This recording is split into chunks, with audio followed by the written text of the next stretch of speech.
ನಮಸ್ಕಾರ. Welcome to another episode of business ಗಿಸ್ನೆಸ್. ಇವತ್ತು ನಮ್ಮ ಜೊತೆಗೆ ನಮ್ಮ ಕನ್ನಡ ಫಿಲಂ ಇಂಡಸ್ಟ್ರಿಯ ಕಥೆ, ಚಿತ್ರಕಥೆ, ಸಾಹಿತ್ಯ ಹಾಗೂ ನಿರ್ದೇಶನದಲ್ಲಿ ಪರಿಣಿತಿ ಹೊಂದಿರುವಂಥ ಅಮರ್ನಾಥ್ ಅವರು ನಮ್ಮ ಎಪಿಸೋಡ್‌ಗೆ ಬಂದಿದ್ದಾರೆ. ಅಮರ್ನಾಥ್ ಅವರು 2008 ಅಲ್ಲಿ 'ದಿಲ್ದಾರ' ಅಂತ ಒಂದು ಸಿನಿಮಾ ಮಾಡ್ತಾರೆ. Critically very well acclaimed. ಅದಾದ್ಮೇಲೆ 'ನಾನು ನಮ್ಮ ಹುಡುಗಿ ಖರ್ಚು ಬಂದ ಮಾಫಿಯಾ' ಅಂತ ಸಿನಿಮಾ ಮಾಡ್ತಾರೆ. ಅದಾದ್ಮೇಲೆ 'ಪುರುಷೋತ್ತಮ' ಅಂತ ಒಂದು ಸಿನಿಮಾ ಮಾಡ್ತಾರೆ. 3 ಕಮರ್ಷಿಯಲ್ ಚಿತ್ರಗಳನ್ನ ಕಥೆ ಬರೆದು, ಚಿತ್ರಕಥೆ ಬರೆದು, ಸಾಹಿತ್ಯ ಬರೆದು, ನಿರ್ದೇಶನ ಮಾಡಿರುವಂಥ ಹೆಗ್ಗಳಿಕೆ ಇವ್ರದು. ಆಮ್, ಇವರಿಂದ ಇಂಡಸ್ಟ್ರಿ ಬಗ್ಗೆ ಒಂದು ಸಿನಿಮಾ ಕಮರ್ಷಿಯಲ್ ಪ್ರಾಡಕ್ಟ್ ಆಗಿ ಹೇಗೆ ನಾವು ಪರ್ಸೀವ್ ಮಾಡ್ಬೋದು, ಅದನ್ನ ನಾವು ಹೇಗೆ ನೋಡಬಹುದು ಅನ್ನೋಂಥ ವಿಚಾರಗಳನ್ನ ಇವತ್ತು ನಾವು ತಿಳ್ಕೊಳ್ಳೋಣ. Let's go.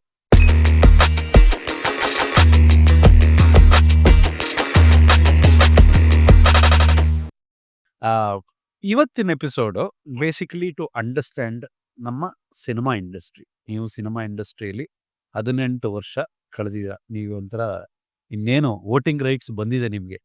ಅದಕ್ಕೆ ಸಿನಿಮಾದಲ್ಲಿ ವೋಟಿಂಗ್ ರೈಟ್ಸ್ ಬಂದಿದೆ ನಿಮಗೆ. 18 ವರ್ಷ ಆಗಿದೆ. ಸೊ ಫಸ್ಟ್ ನಿಮ್ಮ ಜರ್ನಿ ಹೇಳಿ ಸಾಹೇಬ್ರೆ.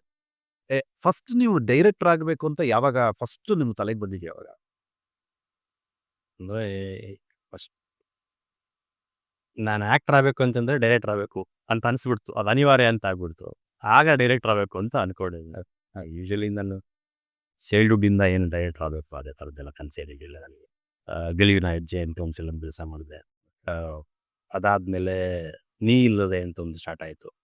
ಗೆಲುವಿನ ಹೆಜ್ಜೆ ಅಂತಂದರೆ ಸೀತಾರಾಮ್ ಅಂತ ಡೈರೆಕ್ಟ್ರು, ಸಾಗರ್ ಅಂತ ಪ್ರೊಡ್ಯೂಸರ್.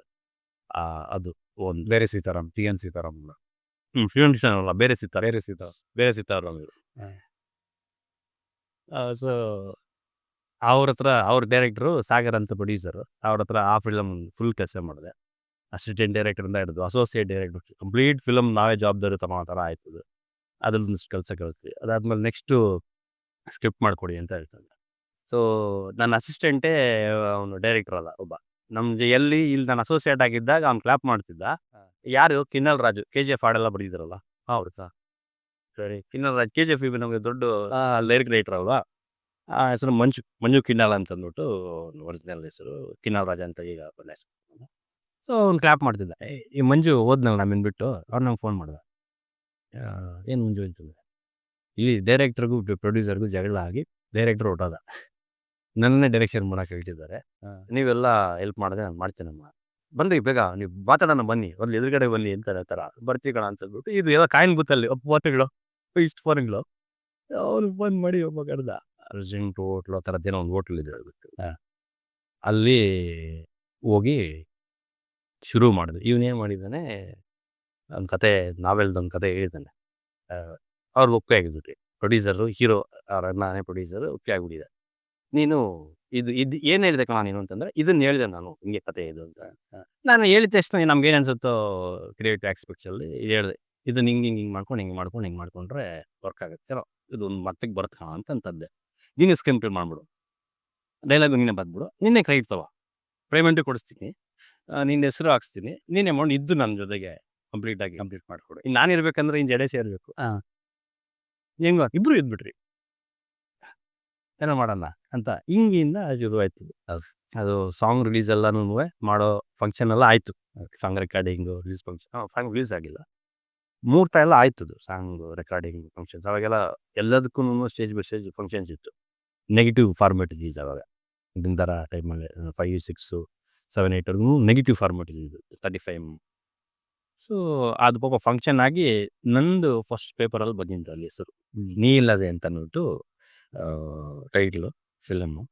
ಅಲ್ಲಿಂದ ಪ್ರಾಜೆಕ್ಟ್ ನಿಂತಾಯಿತು ಕರ್ನಾಟಕದಿಂದ. ಅದಾದಮೇಲೆ ಆ ಪ್ರಾಜೆಕ್ಟಲ್ಲಿ ನಾನು ಪರಿಚಯ ಆಗಿದ್ದು ಒಂದಷ್ಟು ಜನ. ಮತ್ತು ಗೆಲುವಿನ ಹೆಜ್ಜೆದಲ್ಲಿ ನಮ್ಗೆ ಪರಿಚಯ ಇದ್ರಲ್ಲ ಅಮನ್ ಅಂತ, ಅವರು ಅಮನ್ನು ಬಂದು ನಾವು ಪ್ರಾಜೆಕ್ಟ್ ಮಾಡೋಣ ಅಂತ ಶುರುವಾಯಿತು. ಹೇಳ್ಕೊಳೋದು ದೊಡ್ಡ ಕತೆ ಆಗುತ್ತೆ. ದಿಲ್ದಾರ ಆಯಿತು. ನಾನು ನಮ್ಮ ಹುಡುಗಿ ಖರ್ಚಿಗೊಂದು ಮಾಫಿಯಾ ಅಂತ ಸೇರ್ಕೊಳ್ತದು. ನಮ್ಮ ಹುಡುಗಿ ಅಂತ ಮಾಡಿದ್ವಿ, ಖರ್ಚಿಗೊಂದು ಮಾಫಿಯಾ ಅಂತ ಸೇರ್ಕೊಂಡು ಅದು ಆ ಗುಂಗನ್ನ ಬಿಡೋಕ್ಕಾಗಿಲ್ಲ. ನನಗೆ ಕರೆಕ್ಟಾಗಿ ಅದನ್ನು ತಗೊಂಬಂದು ಅದನ್ನು ಮಾಡಿದ್ವಿ. 99 ರಿಲೀಸ್ ಮಾಡಿದ್ವಿ. ಆಯಿತು, ಅದೊಂದು 2 ವಾರ ಇತ್ತು. ಅದು ಅದರದ್ದು ಎಲ್ಲದೂ ಕಾಂಟ್ರವರ್ಸಿಗಳೇ, ಏನೋ ಒಂದು ಫ್ಯಾನ್ ಗಿಫ್ಟ್ಗಳಾಗಿ ಅದು ಕೋರ್ಟ್ವರೆಗೂ ಹೋಗಿ ಏನೋ ಆಗಿ ಅದು ಕಿಲ್ ಆಯಿತು ಕಂಪ್ಲೀಟಾಗಿ. ಅದೇ ನಾವು 3 ಜನ ಪಾರ್ಟ್ನರ್ಸು ಒಂದು ಕಡೆಗೆ ಒಬ್ಬರು ಹೇಳಿದ್ರು, ಅಗ್ರಿಮೆಂಟ್ ಆಗಿ ಇಷ್ಟು ದಿವಸದಲ್ಲಿ ರಿಲೀಸ್ ಮಾಡಬೇಕು ಅಂತ ಆಯಿತು. ನಾವೇ ಸಾಯಿಸಿದಂಗೆ ಆಯ್ತಿಲ್ಲ. ಇನ್ನೂ ಅದು ಫಲಕ್ಕೆ ಬಂದಿಲ್ಲ, ಆವಾಗಲೇ ಕುಯ್ದು ಈಗ ನಾವು ಕಲ್ಲಂಗಡಿ ಹಣ್ಣನ್ನ ಕೆಂಪಾಗೋವರೆಗೂ ಬಿಡಬೇಕು, ಇಲ್ಲಾಂದರೆ ವೈಟ್ ಆಗಿ ಆ ಕಡೆ ಸೀನು ಇದೆ. ಅದು ಹಂಗೆ ಅದು ಕಿತ್ತಾಯ್ತು, ಹಿಂಗಾಯ್ತು, ಅದು ಕಿಲ್ ಆಯಿತು ಅದು ಪ್ರಾಜೆಕ್ಟು. ಅದಾದ್ಮೇಲೆ ಪುರುಷೋತ್ತಮ ಮಾಡ್ತಾರೆ. ಅದಾದ್ಮೇಲೆ ಪುರುಷೋತ್ತಮ ರಿಮೇಕ್ ಮಾಡಲ್ಲ ಅಂದ್ಕೊಂಡಿದ್ದು ಕೋವಿಡ್ ಬಂತಲ್ಲ, ಆವಾಗ ನಮಗೆ ಎಂಪ್ಲಾಯ್ಮೆಂಟೇ ಇರಲಿಲ್ಲ. ಕಂಪ್ಲೀಟ್ಲಿ ನಾನು ಫಿಲಮ್ ಮೇಲೆ ಡಿಪೆಂಡ್ ಆಗಿರೋದು, ಸೊ ಬೇರೆ ಏನಿಲ್ಲ. ಆವಾಗ ಹರೀಶ್ ಜಿಮ್ ನಮ್ಮ ರವಿ ಜಿಮ್ ರವಿ ಸಾರ್ ಅವ್ರ ತಮ್ಮ ಫ್ರೆಂಡು. ಈಗ ನಾನು ನಮ್ಮ ಹುಡುಗಿಲೆಲ್ಲನೂ ಅವ್ರು ಆ್ಯಕ್ಟ್ ಮಾಡಿದ್ರು, ಸಣ್ಣ ರೋಲ್ ಮಾಡಿ ಆ ಫ್ರೆಂಡು ಅವ್ರ ಕಡೆಯಿಂದ ಹಿಂಗೆ ಮಾತಾಡೋದಂತೆ. ಇನ್ನು 3 ಕೋಲಾರದವರು ಹಿಂಗೆಲ್ಲ ಮಾಡಿದ್ವಿ ಪುರುಷೋತ್ತಮ. ಸರ್ ರಿಮೇಕ್ ಅದು ಪುದಿಯ ನಿಯಮ ಅಂತಂದ್ಬಿಟ್ಟು ಮಮ್ಮೂಟಿ ನಯನತಾರ ಮೇಕ್ ಮಾಡಿದ್ವಿ. ಅದು ಚೆನ್ನಾಗಿ ಸ್ಟುಡಿಯೋಸ್ ಅಂತ ಒಂದು ಲೇಬಲ್ಸ್ ಬಂತು. ಸರ್ ಅಲ್ಲ, ಜರ್ನಿಲಿ ನಾನು ಒಂದು ಕ್ಯಾಶುಯಲ್ ಆಗಿ ಅಬ್ಸರ್ವ್ ಮಾಡ್ತಾ ಇರೋದು, purely as a business man. ತುಂಬ ಸಿನಿಮಾಗಳು ಸ್ಟಾರ್ಟ್ ಆಗಿದೆ, ತುಂಬ ಸಿನಿಮಾಗಳು ಒಂದು ಎಲ್ಲ ಅಂದರೆ ಸೆಟ್ಟಿಗೆ ಹೋಗಿನ ಮುಂಚೆನೇ ಸತ್ತೋಗಿರೋ ಒಂದು ಸ್ವಲ್ಪ ಇವೆ. ಅವು ಬರೀ ಕಥೆಗಳಲ್ಲೇ ಸತ್ತೋಗಿರೋವಂಥವು, ಸೆಟ್ ಏರಿ ಸತ್ತೋಗಿರೋವಂಥವು ಇವೆ, ಅವು ಸೆಟ್ ಏರಿ ಕಂಪ್ಲೀಟ್ ಆಗಿ ಸತ್ತೋಗಿರೋವಂಥವು ಇವೆ. ಇದು ಬರೀ ಕನ್ನಡ ಫಿಲಮ್ ಇಂಡಸ್ಟ್ರಿ ಪ್ರಾಬ್ಲಮ್ ಅಥವಾ ಎಲ್ಲ ಫಿಲಮ್ ಇಂಡಸ್ಟ್ರಿಯಲ್ಲೂ ಇದೊಂದು ಕಾಮನ್ ಫೀಚರ್? ಎಲ್ಲ ಕಡೆನೂ ಇದೆ, ಎಲ್ಲ ಕಡೆನೂ, ಇಲ್ಲೊಂದು ಹತ್ರ ಅಂತಲ್ಲ, ಎಲ್ಲ ಕಡೆನೂ ಇದೆ. ಎಲ್ಲೆಲ್ಲಿ ಫಿಲಮ್ ಇದೆಯೋ ಎಲ್ಲ ಕಡೆನೂ ಇದೆ. ಅಂದರೆ ಪ್ರೊಡ್ಯೂಸರ್ಸ್ ಏನೋ ಬ್ಯಾಷನ್ ಇರಲ್ವಾ, ಅಥವಾ ಅವ್ರಿಗೆ ದಿಕ್ಕು ಬದಲಾಗೋಗುತ್ತೆ? ಅವನದೇ ರೀಸನ್ ಇಲ್ಲ ಇದಕ್ಕೆ, ಸುಮಾರು ರೀಸನ್ಸ್ ಇದ್ದಾವೆ. ಯಾಕಂದರೆ ಇದು ಸುಮಾರು ವಿಚಾರಗಳು ಇಲ್ಲಿ ಇನ್ವಾಲ್ವ್ ಆಗಿರ್ತವೆ. ಇಲ್ಲಿ ದುಡ್ಡು ಇನ್ವಾಲ್ವ್ ಆಗಿರುತ್ತೆ, ಫೇಮ್ ಇನ್ವಾಲ್ವ್ ಆಗಿರುತ್ತೆ, ಈಗೋಗಳು ಇನ್ವಾಲ್ವ್ ಆಗಿರ್ತವೆ. ಮೇಜರ್ ಆಗಿ ಅಂದರೆ ಈಗೇನಾಗಿದೆ ಅಂತಂದರೆ, ಕೆಲಸ ಮಾಡೋದ್ರ ಜೊತೆಗೆ ಈಗೋ ಸ್ಯಾಟಿಸ್ಫೈ ಮಾಡಬೇಕು. ಮನುಷ್ಯನ ಕೆಲಸ ಮಾಡಿ, ಈಗ ನಿಮ್ಗೊಂದು ಕೆಲಸ ಕೊಟ್ಟಿದ್ರು ನನಗೆ, ಅದನ್ನು ಮಾಡಿಕೊಡ್ತೀನಿ ಸಾಕು, ನನ್ನ ಜಾಬ್ ಮುಗೀತು ಅಂತಂದ್ಬಿಟ್ಟು ಆ ಥರ ಅನ್ಕೊಳಂಗಿಲ್ಲ ಇವಾಗ. ಆ ಕೆಲಸದ ಜೊತೆಗೆ ನಿಮ್ಮ ಈಗೋನು ಸ್ಯಾಟಿಸ್ಫೈ ಮಾಡಿರ್ಬೇಕು, ಅದೊಂದು ಲೇಪನ, ಅದು ಕ್ರೀಮಿ ಲೇಯರ್. ಅದು ಮಾಡಿದ್ರೆ ಮಾತ್ರ ಇಲ್ಲಿ ಮುಂದಕ್ಕೆ ಹೋಗೋ ಸಾಧ್ಯ. ಆಮೇಲೆ ಫಿಲಮ್ ಮಾಡೋದು ಟೆಕ್ನಿಕಲ್ ವಿಚಾರ ತಿಳ್ಕೊಳೋದೆಲ್ಲನೂ ಅದೊಂದು ಸೆಗ್ಮೆಂಟ್. ಅದು ಒಂದು ಇದು ಏನು ಒಂದನ್ನು ತಿಳ್ಕೊಂಡ್ಬಿಡ್ಬೋದು, ಓದೋಕ್ಕೆ ಎಲ್ಲ ಬರೆಯೋಕ್ಕೆಲ್ಲ ಸಿಗ್ತವೆ ಮೆಟೀರಿಯಲ್ಸು. ಈ ಮ್ಯಾನ್ ಮ್ಯಾನೇಜ್ ಸೊಸೈಟಿನ ಮ್ಯಾನೇಜ್ ಮಾಡೋದಿಲ್ಲ, ತುಂಬ ಕಷ್ಟ. ಯಾರು ಒಳಗಡೆ ಏನಿದೆ ಅಂತ ನಂಗೆ ಗೊತ್ತಿಲ್ವಲ್ಲ, ಅದು ತುಂಬ ಕಷ್ಟ. ಯಾವಾಗ ದುಡ್ಡು, ಗ್ಲಾಮರು, ಪೊಸಿಷನ್ನು ನೋಡಿ, 3 ಎಲ್ಲೇ ಇದಾವೆ ಇಲ್ಲಿ. ಈಗ ನಮಗೆ ಯೂಶಲಿ ಸ್ಪೋರ್ಟ್ಸು, ಪೊಲಿಟಿಕ್ಸು, ಸಿನಿಮಾ ಅಂತ ಹೇಳ್ತಾರಲ್ಲ, ಇವು 3 ಎಲ್ಲೇ ಇದ್ದಾವೆ. ಇದು ಒಂದು ರೂಪರೇಷೆ ನೀವು ನಡ್ಕೊಂಡ್ಬಂದಿರೋಂಥ ಒಂದು ದಾರಿ. ಇವಾಗ ನಾನೇನು ಕೇಳಕ್ಕೆ ಇಷ್ಟಪಡ್ತೀನಿ ಅಂತಂದರೆ, ಇಷ್ಟೆಲ್ಲ ಇಲ್ಲಿ ಬಿದ್ದೋಗೋಂಥ ಚಾನ್ಸಸ್ಗಳಿದೆ. ಅಂದರೆ ಬಟ್ ಸಕ್ಸಸ್ ಆದರೆ ರಿಷಬ್ ಶೆಟ್ಟಿ ಕಾಂತಾರ ಥರ ಆಗ್ಬೋದು. ಹಂಗೆ ಇದಕ್ಕೆ ಮುಂಚೆ ಉಪೇಂದ್ರ ಆಗಿದೆ, ಅಥವಾ ಇನ್ನೂ ಆಗೋದೆ ತುಂಬ ಲೋ ಬಜೆಟ್. ಈಗ ದುನಿಯಾ ಪರ್ಫೆಕ್ಟ್ ಎಕ್ಸಾಮ್. ಅಂದರೆ ತೀರಾ ಲೋ ಬಜೆಟ್ ಸಿನಿಮಾ ಆದರೂ ಕೂಡ ಒಳ್ಳೆ ಒಂದು ಇದು ಸೂಫ್ರಮ್ಸು ಇತ್ತೀಚೆಗೆ ಒಂದು ಸೂಫ್ರಮ್ಸು ಅಂದರೆ ಮೀಡಿಯಂ ಬಜೆಟ್, ಅದೇನು ಚಿಕ್ಕ ಬಜೆಟ್ ಅಲ್ಲ. ಈಗಿನ ಆ ಥರ ಬಜೆಟ್ ನಾವು ಇಡೋಕ್ಕಾಗಿ, ಈಗಿನ ಬಜೆಟ್ ನಮಗೆ 3-5 ಅಂತ ಅದೊಂದು, ಹೌದು, 5-2 ಅಂತ 5-2 ಅಂತ ಒಂದು ಸಿನಿಮಾ ಮಾಡಿ. ಸೊ ಈ ಥರ ಅಂದರೆ ಒಂದು ಮೊಟ್ಟೆ low budget extreme as Lucia. ನಾವು ಒಂದು ಮೊಟ್ಟೆ ಕಥೆನ ಯಾಕೆ ಹೇಳ್ಬೇಕಂದ್ರೆ, ಅವರೇ ಹೇಳಿದ್ದೆ ನಾನು 35 ಲಕ್ಷ ಖರ್ಚು ಮಾಡಿ ಅಂತ. ನಾವು ಆ ಥರ ಅಂದರೆ ಆ ಬೆಳಕು ಕಣ್ಣು ಕುಕ್ಕತ್ತೆ. ಹೌದು, ಅಂದರೆ ಆ ಸಕ್ಸಸ್ ಕಾಣಿಸುತ್ತಲ್ಲ. ಹೌದು. ಅಂದರೆ ಒಂದು 30 ಲಕ್ಷದ ಸಿನಿಮಾ ಒಂದು 3 ಕೋಟಿ ಮಾಡ್ತು, ಅಥವಾ ಒಂದು 10 ಕೋಟಿ ಮಾಡ್ತು ಅನ್ನೋ ಕಣ್ಣು ಕುಕ್ಕತ್ತಲ್ಲ, ಅದು ಜನಗಳನ್ನ ಅಟ್ರಾಕ್ಟ್ ಮಾಡಿ. So purely from A business science, ಅಂದರೆ ಇದನ್ನ ಒಂದು ಸೈನ್ಸ್ ಥರ ಟ್ರೀಟ್ ಮಾಡಿದ್ರೆ ಸಿನಿಮಾನ, ಕಮರ್ಷಿಯಲ್ ವಯಬಿಲಿಟಿ ಆಗುತ್ತಾ ಸಿನಿಮಾ? ಆಗುತ್ತೆ, ಖಂಡಿತ. ಎಲ್ಲ ಡಿಪಾರ್ಟ್ಮೆಂಟ್ಸಲ್ಲೂ, ಸೊ ಎಲ್ಲ ಇದರಲ್ಲೂ ನನಗೆ ಎಲ್ಲ ಆಸ್ಪೆಕ್ಟ್ಸಲ್ಲೂ ಕೆಲಸ ಮಾಡಿದ್ದಾಗಲಿ ಸಿನಿಮಾದಲ್ಲಿ, ಕತೆಯಿಂದ ಹಿಡಿದು ಕಡೆ ಬಿಸ್ನೆಸ್ವರೆಗೂ ನಾವೇನೇನು ಹೇಳ್ತೀವಿ ಅಂತಂದರೆ, ಥಿಯೇಟರ್ವರೆಗೂ ಆರ್ಟ್ ಇದು. ಅಪ್ ಟು ಥಿಯೇಟರ್ ರಿಲೀಸ್ ಇದೆಯಲ್ಲ, ಆ ಸ್ಕ್ರೀನಲ್ಲಿ ಬರೋದು ಆರ್ಟ್. ಥಿಯೇಟ್ರಿಗೆ ರೆಡಿ ಆಗೋಯ್ತಿದ್ದು ಅಂತಂದರೆ ಫಿಲ್ಮ್ ಸೆನ್ಸರ್ ಆಗೋಯ್ತಿತ್ತು, ಆಮೇಲೆ ಕಾಮರ್ಸ್. ನಾವು ಕಾಮರ್ಸ್ ಆಗೇ ಯೋಚನೆ ಮಾಡಬೇಕು. ಒಂದು ಸ್ಟೆಪ್ ಹಿಂದ್ಗಡೆ ತಗೊಳ್ಳೋಣ ಸಾಹೇಬ್ರೆ. ಜಸ್ಟ್ ಫಾರ್ ಕ್ಲಾರಿಟಿ, ಒಂದು ಸಿನಿಮಾದಲ್ಲಿರುವಂಥ ಡಿಪಾರ್ಟ್ಮೆಂಟ್ಗಳ ಬಗ್ಗೆ ಹೇಳಿ. ಯಾವ ಡಿಪಾರ್ಟ್ಮೆಂಟ್ಗಳಿರುತ್ತೆ? ಮತ್ತೆ ಈಗ ಯಾರೋ ಒಬ್ಬ ಹೊಸದಾಗಿ ಸಿನಿಮಾ ಇಂಡಸ್ಟ್ರಿಗೆ ಬರಬೇಕು, ಪ್ಯಾಷನೇಟ್ ಆಗಿರುವಂಥ ಕತೆಗಾರ, ಕತೆ ಏನೋ ಮಾಡ್ಕೊಂಡಿದ್ದಾನೆ. ಅವನಿಗೆ ಯಾವ ಸೆಗ್ಮೆಂಟ್ಸ್ ಇದೆ ಸಿನಿಮಾದಲ್ಲಿ, ಈ ಸೆಗ್ಮೆಂಟ್ಸ್ ಬೇಸಿಕ್ ಅಪ್ಪ, ಇದಕ್ಕಿನ್ನ ಅದೇ ಇದು ಮಿನಿಮಮ್ ಡಿಪಾರ್ಟ್ಮೆಂಟ್ಗಳು ಇರಲೇಬೇಕು, ಇದಕ್ಕೆ ಇಷ್ಟು ಜನ ಇರಲೇಬೇಕು ಅನ್ನೋ ಥರದ್ದಾದ್ರೆ ಯಾವ ಡಿಪಾರ್ಟ್ಮೆಂಟ್ ಸರ್? ಈಗ ಯೂಶಲಿ ನಮ್ಮಲ್ಲಿ ಒಂದು 22 ಡಿಪಾರ್ಟ್ಮೆಂಟ್ಸು ಇಂಡಿಯಾದಲ್ಲಿ ಕೆಲಸ ಮಾಡ್ತಾರೆ. ಅದು ನಾವು ಹಾಲಿವುಡ್ ಎಲ್ಲ ತಗೊಂಡ್ರೆ 32 ಡಿಪಾರ್ಟ್ಮೆಂಟ್ಸ್ ಇದೆ. ಈಗ ಬೆರಳೆಣಿಕೆ ಅಂತ ಜನರಲ್ ಆಗಿ ನಮ್ಗೆ ಗೊತ್ತಾಗೋದು ಏನಂತಂದರೆ screen writing, direction, cinematography, editing, animation, graphic and C G animation, art direction, acting, ಇದೇನು ಕಾಸ್ಟ್ಯೂಮ್ ಡಿಸೈನು, ಪೋಸ್ಟರ್ ಡಿಸೈನಿಂಗು, ಅದು ಪೊಲಿಸಿ ಡಿಸೈನ್ ಅಂತೀವಲ್ಲ, ಪೋಸ್ಟರ್ ಡಿಸೈನು, ಕಾಸ್ಟ್ಯೂಮು, ಅದು ಒಂದು department. Costume, hair style, make over, choreography, fight, ಇದೆಲ್ಲನೂ ಒಂದು ಡಿಪಾರ್ಟ್ಮೆಂಟ್ಸೇ ಬರುತ್ತೆ. Choreography, fight, makeup, set. So ಎಷ್ಟೋ ಒಂದು ಕತೆ ಮೇಲೂ ಡಿಪೆಂಡ್ ಆಗುತ್ತೆ ಇದು. ಈ ಕಥೆನೇ ಎಲ್ಲದಕ್ಕೂ ಡಿಪಾರ್ಟ್ಮೆಂಟ್ಸ್ ಕಥೆನೇ. ಈಗ ನಾನು ಮಾಡೋವಂಥ ಕಥೆಯಲ್ಲಿ ಫೈಟ್ ಇಲ್ಲ ಅಂತಂದ್ರೆ ಅಲ್ಲಿ ಫೈಟ್ ಆ ಡಿಪಾರ್ಟ್ಮೆಂಟ್ ಇದೆಯಲ್ಲ, ಡಿಪಾರ್ಟ್ಮೆಂಟ್ ಅವ್ರ ಕೆಲಸ ಇಲ್ಲ ಅಲ್ಲಿ. ಗೊತ್ತಾಯ್ತು. ಸೊ ಕಮರ್ಷಿಯಲ್ ಸಿನಿಮಾ ಅಂತ ಏನಕ್ಕೆ ಅಂತೀವಿ ಅಂತಂದರೆ ಎಲ್ಲ ಡಿಪಾರ್ಟ್ಮೆಂಟ್ಸು ಅಲ್ಲಿ ಇರ್ತವೆ, ಅವ್ರಿಗೆಲ್ರಿಗೂ ಕೆಲಸ ಸಿಕ್ಕಿರುತ್ತೆ. ಗೊತ್ತಾಯ್ತು. ಕಮರ್ಷಿಯಲ್ ಸಿನಿಮಾ ಹಿಂಗೆ ಇದೆಲ್ಲ ಡೆಫಿನೇಷನ್ ಇದೆ ಆಕ್ಚುಲಿ. ಅಂದ್ರೆ ಎಲ್ಲಾ ಡಿಪಾರ್ಟ್ಮೆಂಟ್ಗೂ ಕೆಲಸ ಸಿಗೋ ಸಿನಿಮಾನೇ ಕಮರ್ಷಿಯಲ್ ಸಿನಿಮಾ ಅಷ್ಟೇನೆ. ವಾಣಿಜ್ಯ ಅಲ್ವಾ? ಆರ್ಟ್ ಸಿನಿಮಾದಲ್ಲಿ ಫೈಟ್ ಇಲ್ಲ, ಅಲ್ಲಿ ಫೈಟ್ ಇದ್ರೂ ಕೂಡ ನಿಜವಾಗಿ ತೋರಿಸ್ಬಿಡ್ತಾರೆ. ಈ ಯಾವ್ದು ನಮ್ಮ ಹರಾಮ್ ಖೋರ್ ಸಿನಿಮಾದಲ್ಲಿ ನವಾಜುದ್ದೀನ್ ಸಿದ್ದಿಕಿ ಇಬ್ರಿಗೆ ಏಟು ಬಿಡ್ತಾನೆ. ಹೌದು. ಅವ್ನ ಹೆಂಡ್ತೀನಿ ಎಳ್ದಾಡೋದು, ಅಲ್ಲಿ ಕೊರಿಯೋಗ್ರಫಿ ಏನು ಅವ್ರು ಚಗಲಿಗೆ ಅಂತೀವಿ ಅಲ್ಲ, ಅದನ್ನ ನಾವು ಕಾಂಟ್ಯಾಕ್ಟ್ ಫೈಟ್ ಅಂತೀವಿ ಒಂದು ಏಜಲ್ಲಿ, ಸ್ಟ್ರಗಲ್ ಅಂತೀವಿ ನಾವು. ಅಂದರೆ ಅದು ರಿಯಲಿಸ್ಟಿಕ್ ಆಗಿ ಹೊಡೆದಾಡೋದು. ರಿಯಲಿಸ್ಟಿಕ್ಕಲ್ಲೇ ಕಮರ್ಷಿಯಲ್ ಮಾಡ್ತಾರೆ. ಈಗ ನಮ್ಮ ವಿಕ್ಟ್ರಿಮಾರ್ನಿಂಗ್ ಮಾಡ್ತಾರೆ, ಬಾಲ ಮಾಡ್ತಿದ್ರು, ಅದೆಲ್ಲನೂ ಈಗೆಲ್ಲನೂ ಸ್ವಲ್ಪ ರಿಯಲಿಸ್ಟಿಕ್ಕಲ್ಲೇ ಕಮರ್ಷಿಯಲ್ ಮಾಡ್ತಾರೆ ನಾವೇ. ಕತೆಗೆ ತಕ್ಕಂಗೆ ಎಲ್ಲನೂ ಡಿಪಾರ್ಟ್ಮೆಂಟ್ಸು ಒಂದೊಂದು ಕಾಲಕ್ಕೂ ಬದಲಾಗ್ತವೆ. ಈಗ ಮೊದಲೆಲ್ಲನೂ ಈಗ ಫಿಲ್ಮ್ ಫಾರ್ಮ್ಯಾಟ್ ಇದ್ದಾಗ ಇಂಥ ಕೆಲಸಗಾರ ಬೇಕಾಗಿತ್ತು, ಆ ಫಿಲ್ಮು ಅದು ಕೆಲಸಗಾರ ಬೇಕಾಗಿದ್ದು. ಅದಾದ್ಮೇಲೆ ಡಿಜಿಟಲ್ ಆಯ್ತು, ಈಗ ಇಂಥ ಕೆಲಸಗಾರರು ಬೇಕಾಗಿತ್ತು. ಹಾಗಾಗಿ ಈಗ ತುಂಬ ಮುಂದುವರೆದಿದೆ ಸಿನಿಮಾ. ಇವಾಗ ಸುಮಾರು ಡಿಪಾರ್ಟ್ಮೆಂಟ್ಸ್ ಆಗಿದೆ, ಅದರಲ್ಲಿ ಬೇರೆ ಬೇರೆ ಸಬ್ ಡಿಪಾರ್ಟ್ಮೆಂಟ್ಸ್ ಆಗಿದೆ. ಇವಾಗ ನಾನು ಮೇಜರ್ ಡಿಪಾರ್ಟ್ಮೆಂಟ್ ಎಂದು ಹೇಳಿದ್ನಲ್ಲ, ಅದ್ರಲ್ಲಿ ಬಂದರೆ ನಿಮ್ಗೆ ಒಂದೊಂದೇ ಗೊತ್ತಾಗುತ್ತೆ. ಇತ್ತೀಚೆಗೆ ತುಂಬಾ ಫೇಮಸ್ ಆಗಿರೋದು ಈ ಲ್ಯಾಂಗ್ವೇಜ್ ಡೈಲೆಕ್ಟ್ ಕಳಿಸೋದು. ಏನಂದ್ರೆ ಅದು ಲ್ಯಾಂಗ್ವೇಜ್ ಎಡಿಟರ್ ಅಂತಾನೆ ಅದು ಡೆಫಿನೇಟ್. ಇದು ಒಂದು ಡಿಪಾರ್ಟ್ಮೆಂಟ್ನೇ ಒಂದು ಕ್ರಿಯೇಟೇ ಕೊಟ್ಟಿದ್ದಾರೆ ಅದಕ್ಕೆ. ಅದೇ ಈಗ ಸ್ಲ್ಯಾಂಗ್ಸ್ ಬನೆಯಲ್ಲ, ಸ್ಲ್ಯಾಂಗ್ ಬಂದ್ವಲ್ಲ ಇವಾಗ, ರೀಜನಲ್ ಸ್ಲ್ಯಾಂಗ್ಸ್ ಎಲ್ಲ ಬಂದ್ವು. ಈಗ ಕಡೆ ನಮ್ಮ ಕಡೆ ಕೋಲಾರ್ ಸ್ಲ್ಯಾಂಗ್ ಮಾತಾಡೋದು, ನಮ್ಕ ಅಯ್ಯಪ್ಪನು ಅವ್ರ ಅಪ್ಪ ಅಮ್ಮನ ಬಗ್ಗೆನೇ ಮಾತಾಡ್ತಿರ್ತಾರೆ. ನಿಮ್ಮ ಅಪ್ಪನು ಈ ಸಿಂಗ್ಲರ್ ಅಪ್ಪನು ಇದು ಅದು ಕೋಲಾರಲ್ಲಾಗಿ. ಇವಾಗ ಈ ಕನಕಪುರದ್ದು ನಮ್ಮ ದುನಿಯಾದಲ್ಲಿ ಬಂತು, ಕನಕಪುರದ್ದು. ಈಗ ಕೋಲಾರ ಬರ್ತಿದ್ದಾರೆ ಲೋಕ ಲ್ಯಾಂಗ್ವೇಜ್ ಎಲ್ಲ ಬಂದು. ಮಂಗಳೂರು, ನಾರ್ತ್ ಕರ್ನಾಟಕ, ಇವೆಲ್ಲ ಬೇರೆ ಬೇರೆ ಭಾಷೆಗಳಿಗೆ ಬೇರೆ ಬೇರೆ ಪ್ರಾದೇಶಿಕ ಸ್ಲ್ಯಾಂಗ್ಸ್ ಇದ್ದಾವಲ್ಲ, ಆ ಸ್ಲ್ಯಾಂಗ್ ಹೇಳ್ಕೊಳೋದಕ್ಕೆ ಬರ್ತಾರೆ. ಅದು ಸಿನಿಮಾ ಬಂಡಿ ಅಂತ ಒಂದೆಲ್ಲ ಮುಗಿದು ಮೇ ಬಿ ಅದರ ಸಿನಿಮಾ ಬಂಡಿಲಿ ಒಂದು ತೆಲುಗು ಆಕ್ಟ್ ಮಾಡೋದಂಥವನು ನಮ್ಮ KGF ಸೈಡ್ ವಿಕಾಸ್ ಅಂತ. ನಾನು ನನ್ನ ಸ್ಕೂಲ್ನ ಸೀನಿಯರ್ ಅವನು. ಹಾಯ್ ವಿಕಾಸ್, ನೋಡ್ತಾ ಇದ್ರೆ ನಿನಗೊಂದು ಸೂಪರ್ ಸಿನಿಮಾ. ನಮ್ಮ ಹುಡುಗ ನನ್ನ ಕೆಲಸ ಮಾಡೋದಾನೆ. ನಮ್ಮ ಹುಡುಗ ಒಬ್ಬ ಇದ್ದಾನೆ ಅಷ್ಟೇ, ಡೈರೆಕ್ಟರ್ಗೆ ಅಲ್ಲಿ ಅದ್ರಲ್ಲಿ ಕೆಲಸ ಮಾಡಿದ ಹುಡುಗ.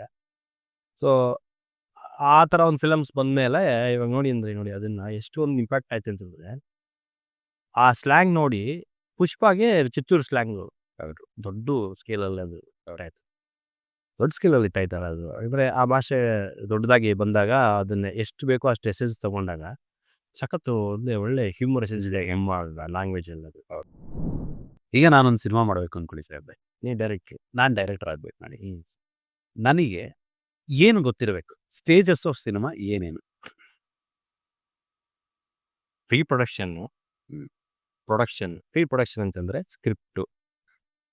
ಸ್ಕ್ರಿಪ್ಟ್ ಟೈಮಲ್ಲಿ ಏನು ಕತೆ, dialogues, screen play, story boarding, costing, costume designing, recruitment of technicians, locations, government permissions, locations ನೋಡೋದು, ಗೌರ್ಮೆಂಟ್ ಪರ್ಮಿಷನ್ಸು, ಇದೆಲ್ಲನೂ ಪ್ರೀ ಪ್ರೊಡಕ್ಷನಲ್ಲಿ ಇನ್ನೂ ಒಂದಷ್ಟು ಕೆಲಸಗಳು ಬರ್ತವೆ. ನಮ್ಗೆ ಏನು ಪ್ರಿಪ್ರೇಷನ್ಸ್ ಮಾಡ್ಕೋಬೇಕು ಎಲ್ಲನೂ ಪ್ರಿಪೇರ್ ಮಾಡ್ಕೊಂಡು ಇದು ಪ್ರೀ ಪ್ರೊಡಕ್ಷನ್ ಮುಂಚೆ ಪ್ರೀ ಪ್ರೊಡಕ್ಷನ್ ಅಂತ ಹೇಳ್ತೀವಿ.